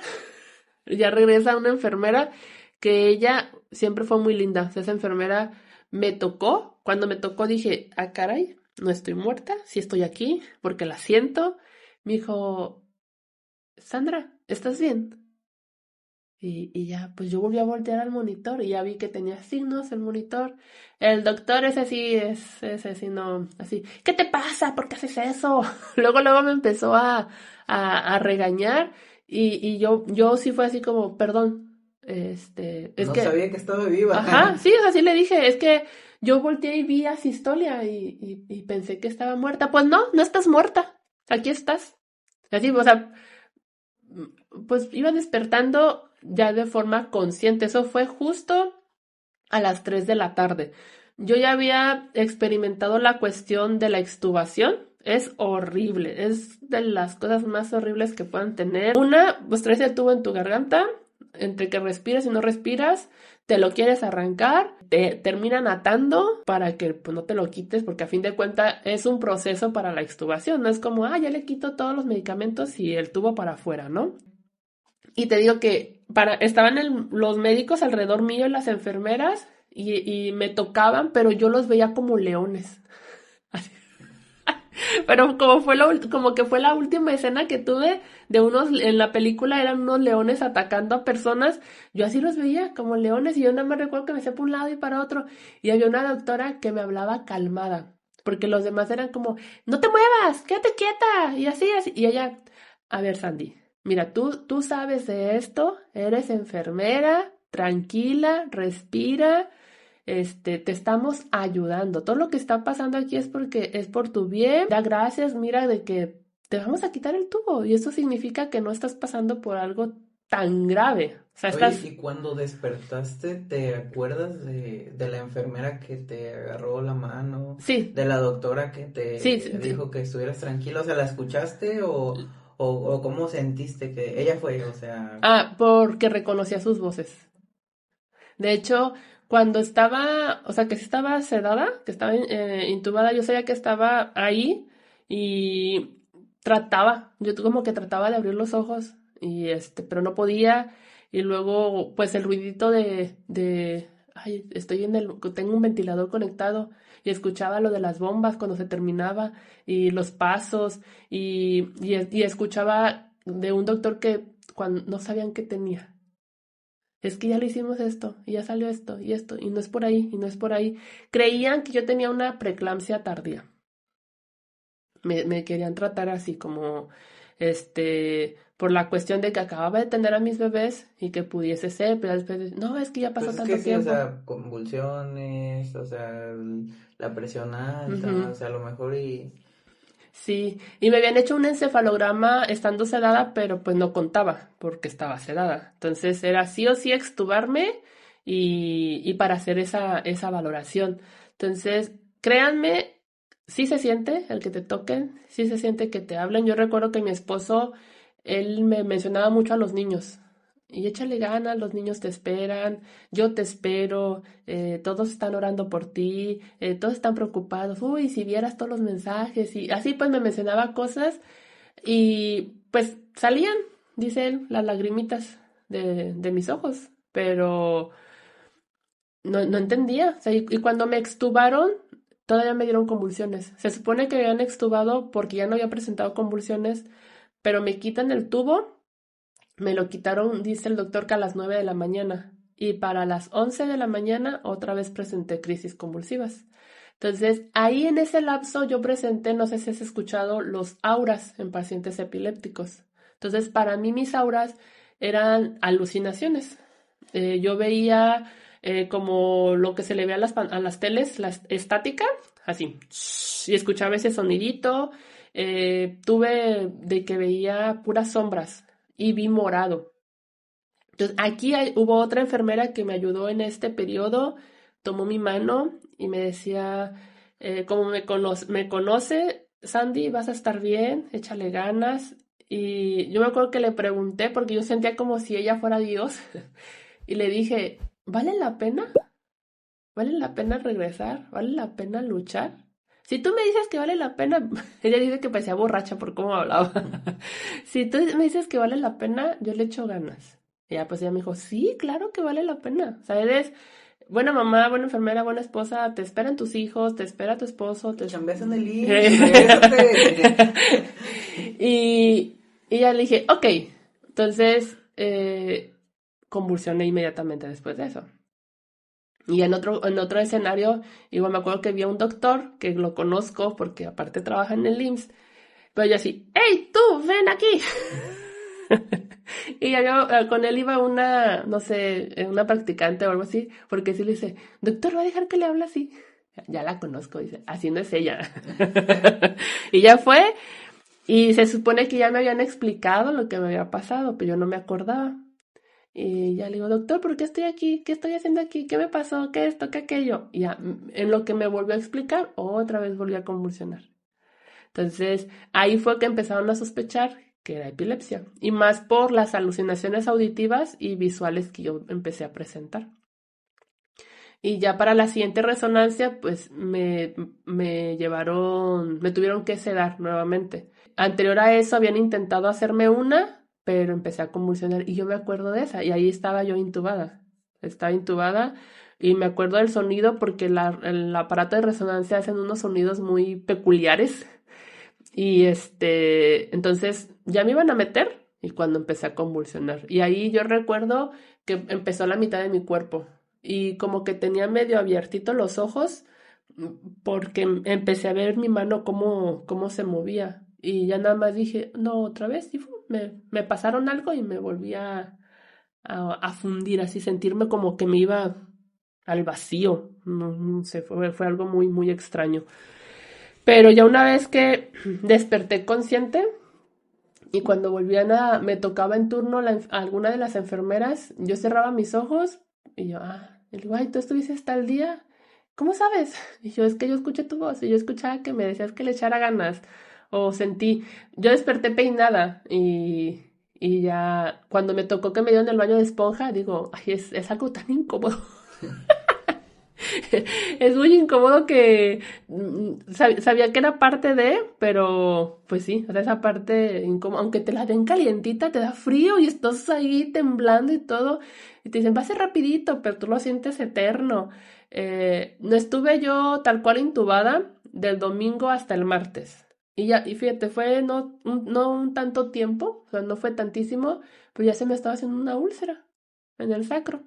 No Entonces, inventes. No, y mira, te cuento, yo supe, o sea, de ti, porque pues Ale me platicó, y sí me decía, oye, Sandy está enferma, y Sandy está hospitalizada, y Sandy está en terapia, y pues yo no te conocía, obviamente, ajá. ¿no? Pero sí me contaba, o sea, platicar ahorita contigo, o sea, tu experiencia, pues sí, y más que me digas, es que yo estaba intubada, y yo escuchaba, y sentí que me tocaron, y todo eso, pues sí es como de, no manches, o sea, porque era lo que te decía en un inicio, que es o sea, se van los pacientes y ya no volvemos a tener contacto con ellos por haber razones, o sea, Ujú. pues para qué voy a platicar yo con el paciente, pero, pero son cosas que no valoramos en el momento, ¿no? Que se nos hace tan rutinario, pero qué importante es el papel de la enfermera en un área de cuidados intensivos con la humanización de la atención médica, porque sí, los médicos son muy importantes Ujú, y son buenísimos en lo científico, como nosotros ujú, también. Y que súbele, bájale al propo, que ponle la nore, que esto, que el otro, que hay que hacer una broncoscopía, lo que tú quieras. ujú. Pero la enfermera en las actividades de que tú me dices, es que yo desperté y estaba peinada, o sea, Ajá, estaba limpia, me tocaron, estuvieron conmigo, me estuvieron hablando, o sea, es muy importante la enfermera en ese sí, aspecto. sí. Y algo importante aquí en esto es el que le hablemos al paciente por su nombre. Eso, en los hospitales, sobre todo en los públicos, se da mucho. Madrecita, ahí vengo, ¿no? O madrecita, la voy a mover, madrecita que yo. Tiene su nombre. A lo mejor habrá pacientes que no dicen nada, pero a ver, muchacho, Sí. no que la gota. ¿Y hay quienes se enojan? No soy muchacho. ¿No? Me llamo fulano. O dígame enfermero. Entonces, ¿por qué entonces nosotros hablarles de distinta manera a los pacientes?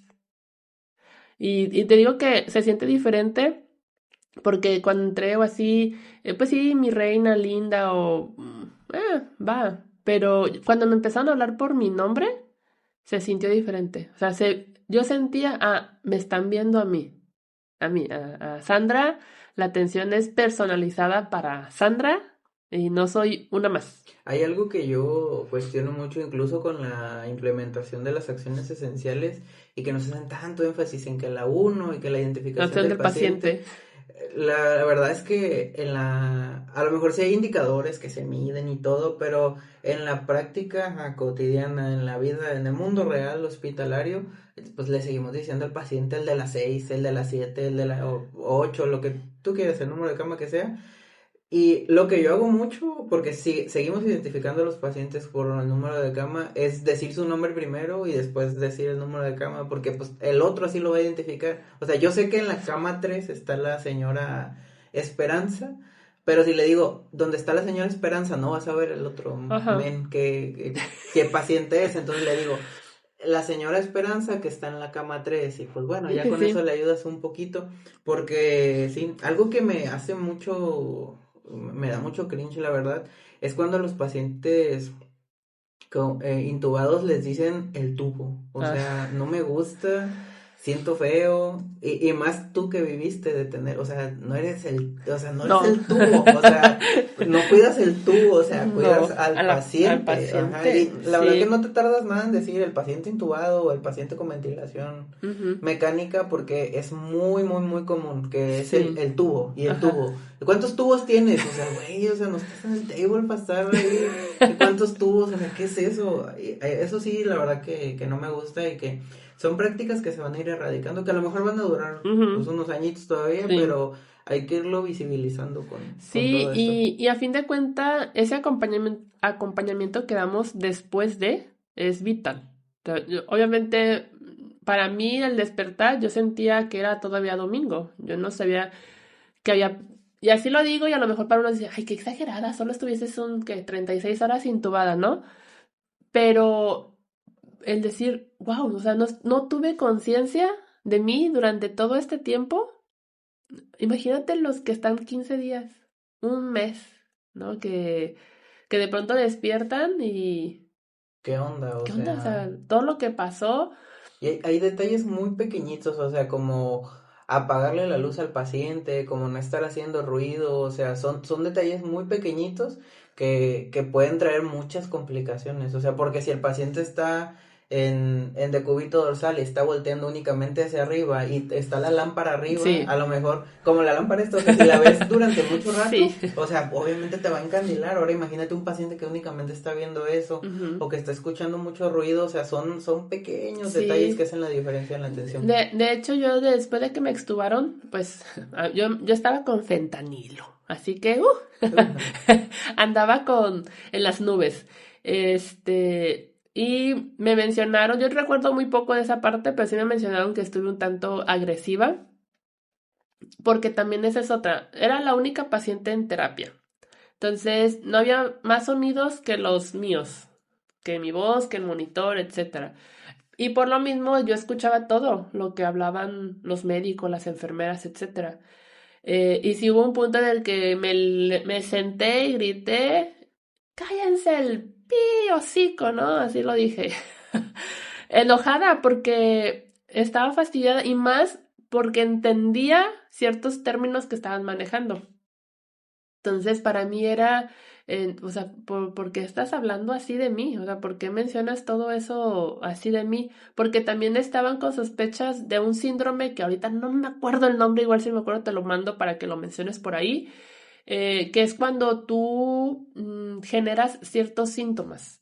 Cuando, y sobre todo se da esos síndromes en profesionales de la salud que como saben de terminología o saben de que, un decir, si dejo de respirar voy a provocar una apnea y mi oximetría va a bajar, ¿no? No era mi caso, lo mío era una cuestión cardíaca que se generaba por ahí, una onda extra. Y yo, ¿cómo le voy a hacer para que se genere eso? O sea, ¿cómo me voy a estar inventando todo esto? Y porque si hubo un médico que dijo, pues es que mira, aquí la están atendiendo, ella no quiere llevar esa carga a su casa, entonces a mí me empezó a hacer sentir mal todo eso. Dije, si por mí fuera yo ya estaría con mis hijos, con Obviamente. mis bebés, porque querría estar más tiempo aquí, donde ni siquiera yo me puedo bañar sola, donde tengo que depender a que lo hagan. Porque de hecho le dije a la enfermera, oye, ¿y si me quedo sentada y yo solita me tallo? No, es que te tenemos que bañar nosotros. Y yo, ay, es que se siente raro. Pero pues ahora entiendo, creo yo que hablando personalmente, todo esto a mí me va a servir. Ya cuando regrese al hospital, va a regresar una Sandra diferente. Si de por sí a lo mejor eh, tenía una atención característica, mm, mm, la voy a dar más. O sea, va a mejorar mucho más. El hecho de ser docente también me va a ayudar a decir, a hacer más énfasis con esas nuevas generaciones de valora esto, o no te da, no pierdes nada en, aunque sea tocarlo y decirle, no sé, señor Ricardo, aquí estamos, échele ganas, ¿no? Estamos haciendo todo por usted.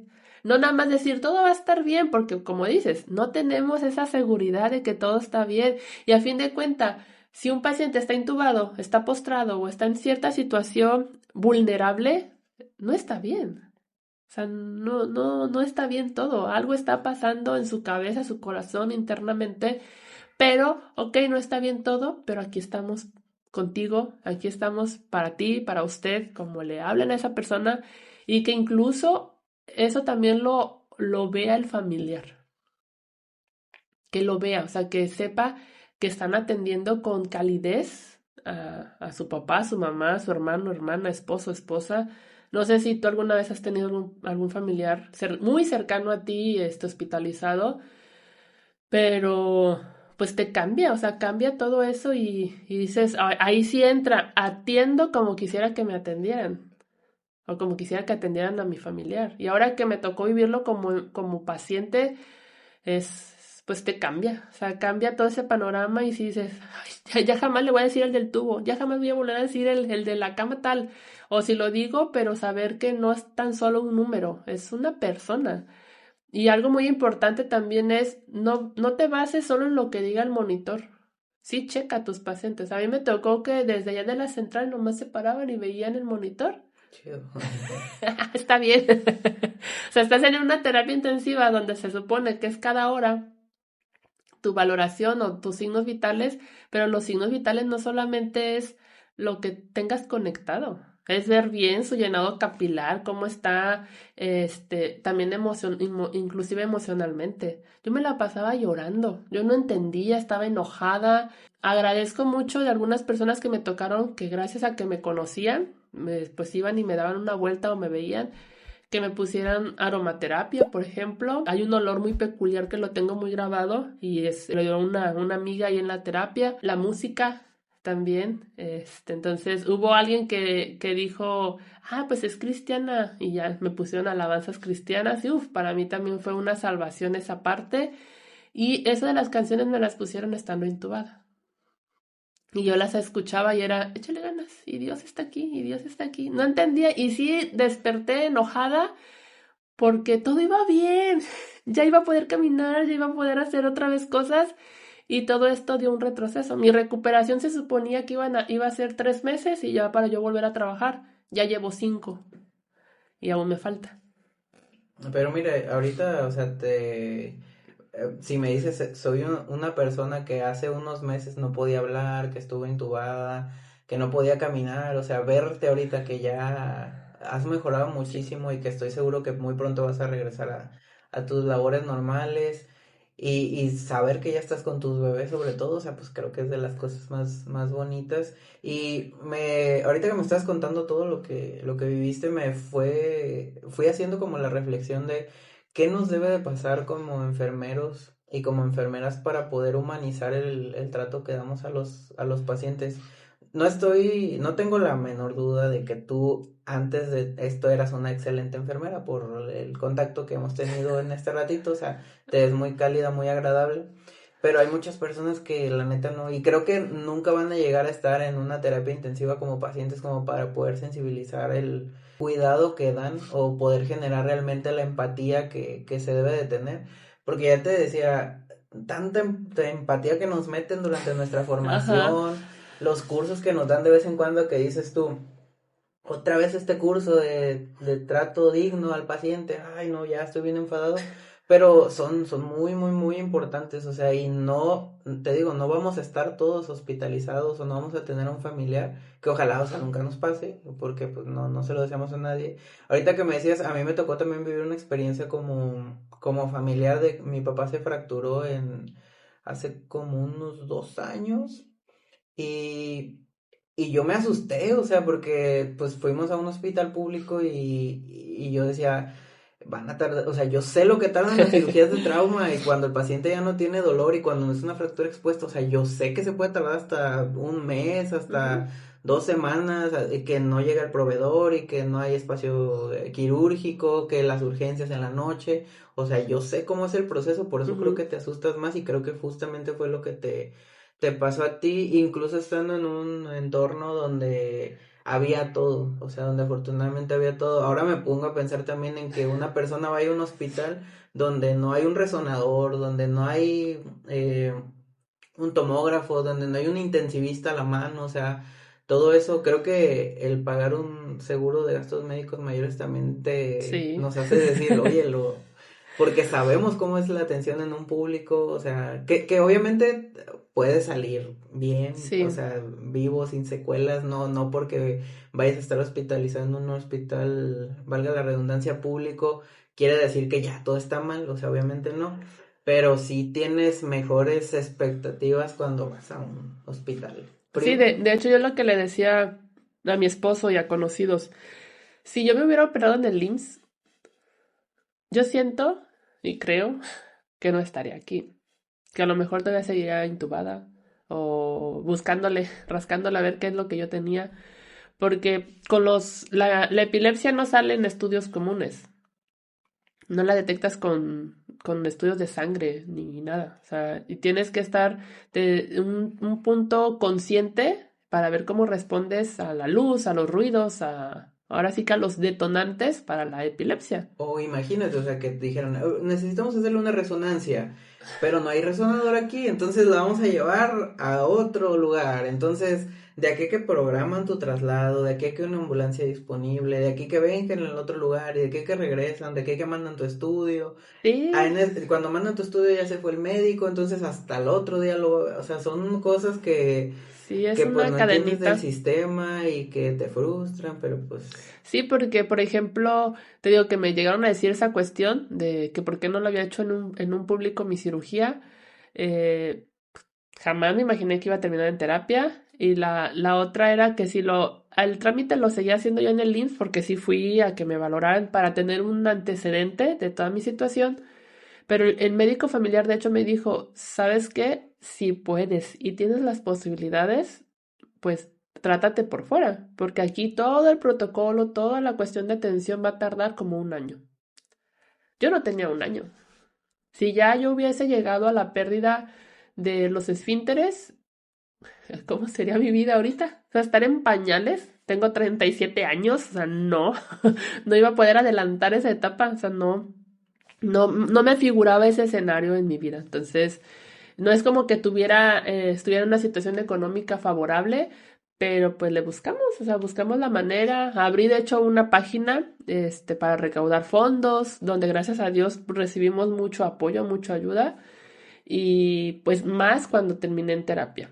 Entonces, situaciones así te hacen valorar, o sea, valoras mucho, mucho aquellas amistades, tu familia, todo lo que te rodea. Agradeces pues el estar bien. O sea, yo cuando desperté, pues mi pierna perdió la dorsiflexión. Ahorita puedo caminar, pero la parte de mi pie no puede hacer este movimiento. Entonces sigo en rehabilitación. No puedo manejar, no puedo estar mucho tiempo sola porque estoy todavía en periodo de prueba en cuestión de la epilepsia. Que investiguen, o sea, como enfermeros a veces nada más nos enfocamos en ciertas patologías, pero sinceramente yo, 15 años ya trabajando, no había estado de cerca ni con pacientes oncológicos, que fue el caso de mi mamá, ni con pacientes con epilepsia. O sea, eran convulsiones, pero a raíz de alguna otra enfermedad, no específicamente la epilepsia. Y ya de ahora que resulta que hay detonantes, que puedes tener auras, que me decía el neuro, ¿en verdad nunca te había pasado algo antes? O sea, porque esto es algo que muy probable lo tenías desde niña. Y yo payaseo ahí con algo y dije, y ahora resulta ya. Ahora entiendo por qué mi amigo imaginario no se iba. Porque el tipo de epilepsia que tengo es frontal, del lóbulo temporal Ajá. y y ocasiona alucinaciones auditivas, olfativas y visuales. Entonces, yo de niña, ya fuera de broma, sí veía cosas. Entonces a eso se le llaman auras, pero el tipo de epilepsia que yo tengo no es precisamente convulsiones. Entonces, esta vez me dio un estatus epiléptico por todo el cortisol elevado que tenía, por el estrés, la ansiedad, etcétera. Fue que detonó tan grave que terminé en un estatus epiléptico. Pero inclusive hace 9 años falleció una hermana mía y tuve yo un desmayo de la nada. Bueno, fueron dos, pero de uno sí recuerdo y estuve consciente, fue en mi trabajo. Me hicieron una tomografía, se descartó tumoraciones o alguna otra cosa, pero no me hicieron más estudios. No, el doctor fue como, tu cerebro se reinició como una computadora porque yo estaba con la depresión, también acababa de ser mamá, tenía a mi bebé chiquita y pues tenía un descontrol. Entonces, ese fue un detonante y tuve un desmayo. Tuve pérdida de conciencia 5 minutos. Desperté pues bien y todo. Y el siguiente desmayo fue en una casa, yo cuidaba a un bebé, tuve lo que ahora sé que fue un aura, que me empecé a sentir mal, empecé con un zumbidito en mi oído, le di el bebé a la mamá, le dije, no me siento bien. Yo lo siento que recuerdo estar en un sillón tomando agua, pero yo creí que yo había llegado caminando hasta ahí. Y ya una amiga me dijo, no, es que no, de hecho tú no renunciaste, te corrieron, porque cuando dejas al bebé, que lo entregas, te sales y al salir en el pasillo te desmayaste. O sea, caíste como costal de papas y tardé en recuperar la conciencia. Pero yo no recuerdo que me hayan movilizado, que me hayan cargado o algo. Yo lo siguiente es estar en un sillón, tomé agua y me acuerdo que yo según le dije a la mamá, ¿sabe que creo que yo es mejor que ya no venga porque todavía traigo esta carga de lo de mi hermana, etcétera? Pero no resulta que pues, me corrieron, ¿verdad? Y yo no me acuerdo de esa parte. Entonces el neuro me dice, si desde aquel tiempo tú hubieras hecho más estudios, te hubieran diagnosticado y otra historia fuera. Pero pues aquí estoy, o sea, con esta enfermedad que gracias a Dios está controlada hasta el momento. Y no manches, ahorita que o sea, sí tuviste datos de haber pensado que a lo mejor tenías algo, pero como eran cosas así muy esporádicas, tú dijiste, Ajá, me siento mal, o sea, solo es un mal sí. día. Los famosos déjà vu Ajá. resulta que son síntomas de epilepsia. ¿Y tú Entonces, cómo ves el futuro? yo ya viví esto. Sí, yo no Sí, manches. y el sobrepensar. Todo eso, ¿no? Ujú. No inventes, o sea, qué fuerte. Sandy, ¿y después de esto fuiste a terapia, fuiste a hablarlo o esta es la primera vez que lo platicas así con alguien? Ah, Todo lo que viviste. oh, no, tuve que ir a terapia, psicológica, Ujú. por la cuestión de la aceptación. Me costó mucho aceptar esta condición. En primera pensé que ya no iba a poder trabajar. Mi pregunta siempre era, ¿y voy a volver a ser enfermera? ¿Sí puedo ser enfermera? Y fíjate que cuando compartes, ahorita gracias a Dios a las redes sociales, hay quienes no les gusta, hay quienes sí, y es aceptable, ¿no? Yo sé que a lo mejor cuando vean este video habrá quienes digan, me brinco, ¿no? Pero habrá quienes se identifiquen o quienes digan, no, sí es cierto, tengo a alguien así, o puedas entender la situación en alguien más. Yo empecé a hacer videos de lo que me pasó y ya de ahí apareció alguien. Oye, yo también tengo epilepsia y ya tengo tantos años trabajando como enfermera. Ah, yo también tengo este tipo de epilepsia y sigo mi vida como si nada.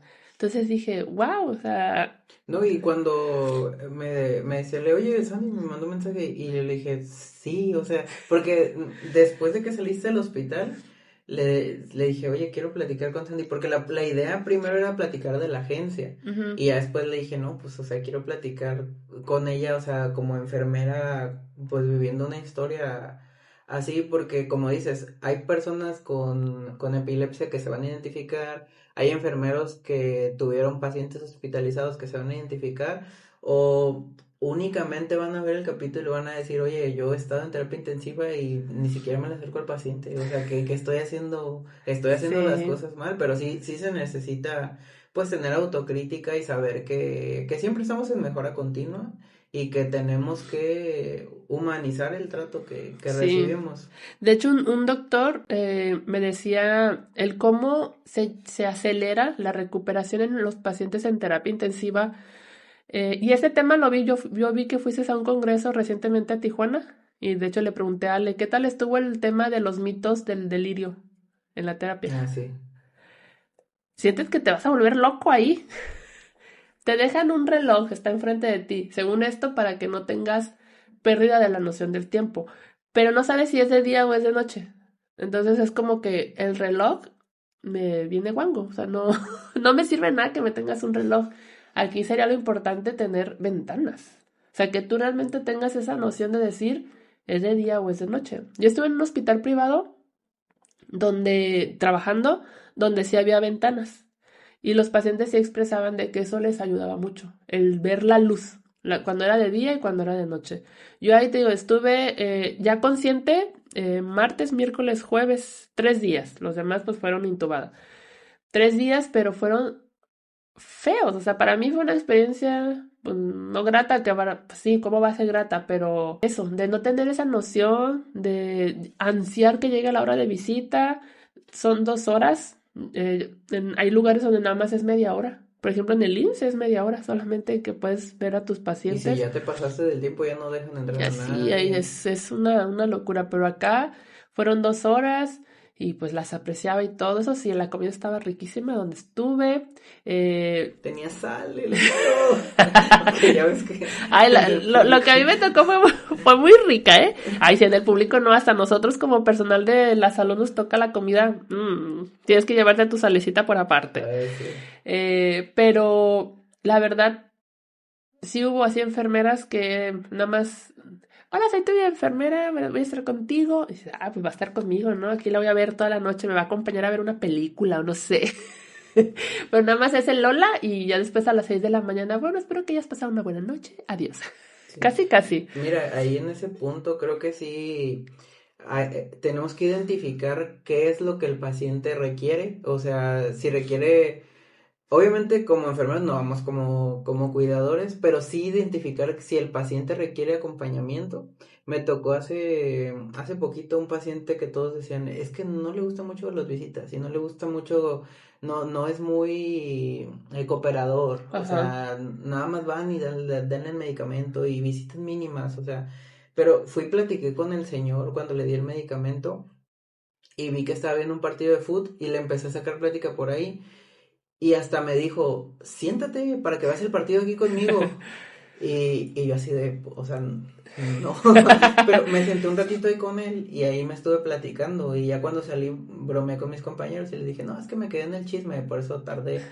Pero dices tú, a lo mejor no era el paciente, o sea, a lo mejor es el trato que le estás dando y que si está hospitalizado 5 días y son 3 turnos, pues ya 5 son 15, ¿verdad? Ya 15 veces fueron y se presentaron Ajá. con él y le tocaron la puerta y entraron y le dijeron, a lo mejor si le tomaron 2 veces los signos por turno, ya 30 veces le dijeron que le iban a tomar los signos, o sea, se vuelve todo tan repetitivo también para ellos que creo que sí tenemos que identificar qué es lo que ellos necesitan Ujú. antes que decir, a mí así me gustaría que me traten. O sea, no, ¿qué es lo que el paciente quiere? A lo mejor como que, oiga, y me quedo ahí un ratito, o sea, a ver, a platicar, o sea, a ver qué es lo que, porque a Ajá. veces ayuda mucho la terapia farmacológica, pero también hay una supervisora que dice, que la conoces, que hace poquito nos decía que hay tipos de dolor y uno es el dolor del alma. Ajá. Y yo digo, yo no lo había conocido así,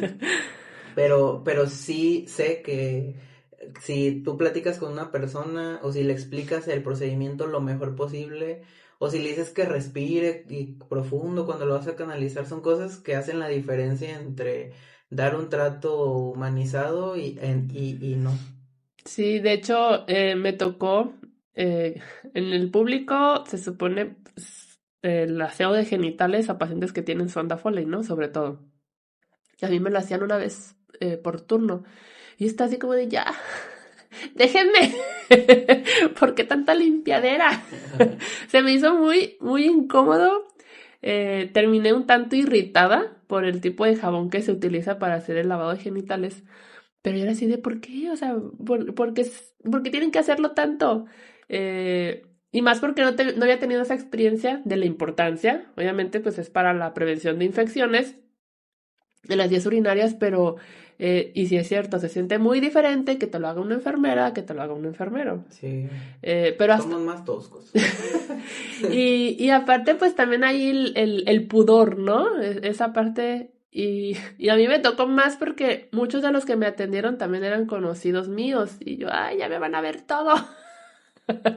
Y sí, sí era un tanto incómodo esa parte, pero también está el cómo lo dices y es ahora sí que el explicar, porque, a ver, abre las piernas, ¿no? Pues no, o sea, no es nada más llegar y ya, sino tener una manera o una platicadita antes de realizarlo, cómo te sientes, esto, aquello.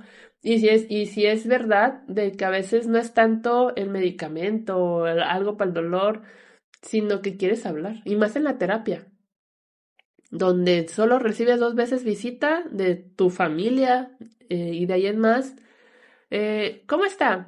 Bien. ¿Tiene dolor? No. Ah, ok, y ya.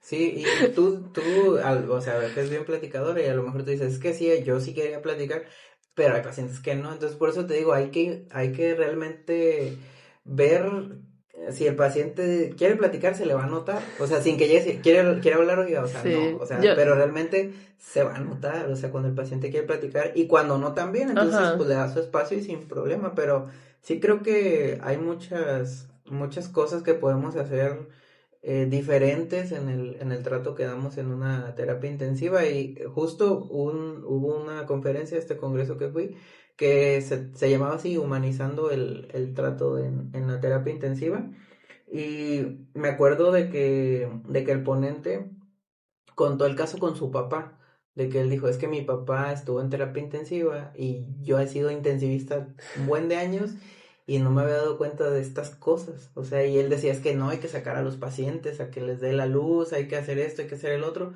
porque ya él identificó, o sea, pero, y a ti te tocó vivirlo en primera persona, Ajá. entonces con estos dos testimonios sí me pongo a pensar, o sea, no tendríamos por qué vivirlo, o sea, para darnos cuenta de que la Sí, estamos no. regando, o sea, la estamos regando. Pero bueno, pues, Sandy, ¿algo más que quieras agregar? Tus redes sociales de la agencia para que puedan contactarte, que después te vamos a invitar para platicar específicamente de la agencia de enfermería, pero ¿cómo estás en redes? Estoy como servicio integral orientado a la salud, así Ah, se llama. O sea, en sí me identifican como CIOS, sí, CIOS, pero en Facebook estoy como servicio integral orientado a la salud. Y pues estoy con mis redes personales como Sandy Oliden, tanto en Facebook como Instagram. Y les dejo mi número de teléfono.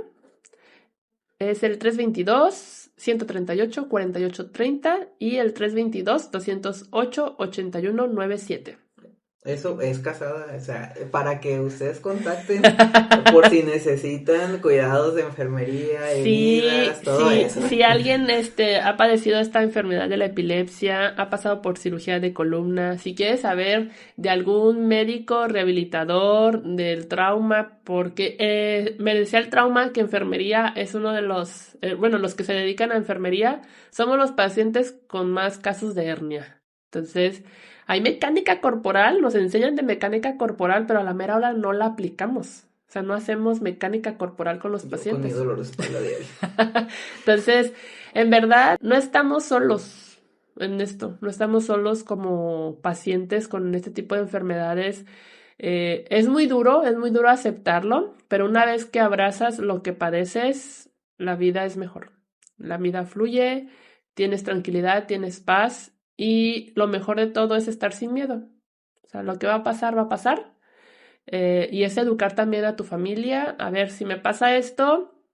Puede ser que me quede con de esas veces que te pierdes, porque suele pasar, nada más ahí tranquilos, esperan a que se me pase, o puede haber ataques de risa, cambios de humor repentinos, caídas, qué hacer en caso de una caída. Para mí fue tan duro educar a mi hija de 9 años, pero tenía que pasar, o sea, algo que me sucedió a mí fue pérdida de la memoria.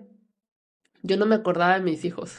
De nada me quedé en que tenía una bebé, que es mi hija mayor, tiene 9 años, pero yo cuando me dio una crisis desperté y le dije a mi esposo, ¿y Valentina? Pues ahí está, pero pues yo veía una niña grandota. Y yo, no, esa no es mi hija, mi bebé, o sea, y para mi esposo sí fue así como, ¿qué está pasando? Tampoco me acordaba que mi mamá había muerto, me tuvieron que volver a decir que mi mamá había muerto porque yo preguntaba y preguntaba por ella. Y fue un golpe bien duro cuando te vuelven a decir y a mi esposo fue, oye, si te vuelve a pasar esto, ¿quieres que te mienta o si te diga que pues tu mamá falleció? Yo, miénteme, por favor, Dime que ya no. porque no quiero vivir este dolor nuevamente. Entonces, en verdad, a mí me sirvió mucho el encontrar a dos amigas que tienen epilepsia y el decirme si se puede, ánimo, trátate esto, deja de comer estas cosas, ve a terapia, porque a fin de cuentas es un duelo. Yo viví un duelo, el dejar de caminar, ¿no? El tener que volver a aprender a caminar. O sea, yo tuve que volver a aprender, fue muy duro la rehabilitación, el decir, o sea, ni siquiera puedo ponerme de un pie o ponerme en ciertas posiciones y levantar el pie, para mí era imposible y yo lloraba, o sea, mi primer mes de rehabilitación era llanto no por dolor, sino por la impotencia de decir, ¿cómo es que no lo puedo hacer? Si yo lo hacía un movimiento tan fácil, que es el mover el pie. Entonces, juntos se puede llevar una mejor recuperación. Así que, en verdad, algún mensaje profesional, como dijo acá. Sí, Sí, porque luego los hay, del que los hay, los hay. sí, gente bien mañosa luego, pero sí, o sea, por eso te decía, tus redes sociales, por si quieren servicio de agencia, por si quieren igual que seas parte de su red de apoyo, porque creo que con el testimonio que tienes y por el hecho de que estés hoy contándome tu historia, sé que vas a ayudar a más personas que tengan epilepsia o que hayan vivido un proceso complejo. Y creo que la formación como enfermera te lo da. Entonces, pues Andy, agradecerte el espacio, el que te hayas abierto hoy aquí conmigo y con las personas que después lo van a escuchar. Estoy seguro que vas a regresar pronto a laborar y que vas a hacer la diferencia como enfermera. Ya por ahí deben de estar tus compañeros ya emocionados por recibirte el servicio Sí, y todo. hay quienes me dicen, oye, pues ya estás caminando. Yo, sí, pero todavía no es seguro. Todavía no es Sí. seguro. Tengo que estar bien para poder regresar, no tener un riesgo de caídas ni nada por el estilo. Entonces, igual si eres estudiante, eres enfermero, te gusta la atención al servicio en domicilio, también me puedes mandar un mensaje. Tengo grupos de WhatsApp para servicios de enfermera y de niñeras. Ah, excelente, hasta chamba saquen de aquí, es lo que les digo, así que pues, Sandy, te deseo ahora sí que continúes con tu rehabilitación, que regreses pronto al hospital, ya por ahí luego me vas a estar contando, y el siguiente capítulo que te invitemos, porque sí te voy a volver a invitar, va a ser para platicar sobre la experiencia creando una agencia de enfermería y sobre cómo fue tu regreso a trabajar. O sea, Bien. qué tan difícil fue, o sea, todo eso, porque sí creo que hay que seguir contando tu historia Sí, muchas aquí en este gracias. podcast. Entonces, ¿algo más, Sandy, que quieras agregar? No, nada. Muchas gracias, agradecida por darme esta oportunidad. La verdad es algo muy padre, muy bonito y creo yo que falta compartir, ¿no? El decir, no solamente es funcionar, pasar medicamentos, no, es más, o sea, se trata de más. Igual con las nuevas generaciones creo yo que falta esa parte más empatizante, más humana, por la cuestión de que enfermería no es solo el signo de pesos y Y de hecho no es de pesos, porque si no, no tienes que chingo. trabajarle mucho, o sea, Sí, estar en dos hospitales o estar en algo extra, sí. pero hagas lo que hagas, hacerlo con amor. O sea, hacerlo con amor porque en verdad te apasiona, porque en verdad lo quieres, no porque tu mamá se dedicó a eso y ahora te toca a ti, no porque, es que a quién le voy a dejar mi plaza. No, hijo, estúdiale para dejarte mi plaza. No, señores, tienen que estudiar porque en verdad les guste, les apasione el ayudar a otros. Y por eso nació el proyecto justamente. De hecho, en TikTok tengo el eslogan de que la enfermería se piensa, se siente y se habla porque pues hay muchos casos muy chidos de enfermeras que no se cuentan y que he conocido en todo el país a gente muy valiosa que después toman como ejemplo muchos estudiantes y me dicen, oye, me gustó tal capítulo porque esto, o me gustó tal cosa que dijiste. Entonces, creo que pues vamos por buen camino por el proyecto. Sí. Entonces, Sandy, muchísimas gracias por Gracias a ti. acompañarnos hoy. Sigan a su agencia de enfermería en redes sociales. La encuentran entonces como CEOs, que significa Servicio servicio. integral orientado a la salud. Ajá, ya lo busqué yo acá y ya le di seguir. Entonces síganla también ustedes si requieren servicio de enfermería o chamba como enfermeras, pues también lo pueden encontrar aquí con Sandy. Y gracias a todos por haber llegado hasta aquí en el capítulo. Nos vemos Nos en vemos. el siguiente.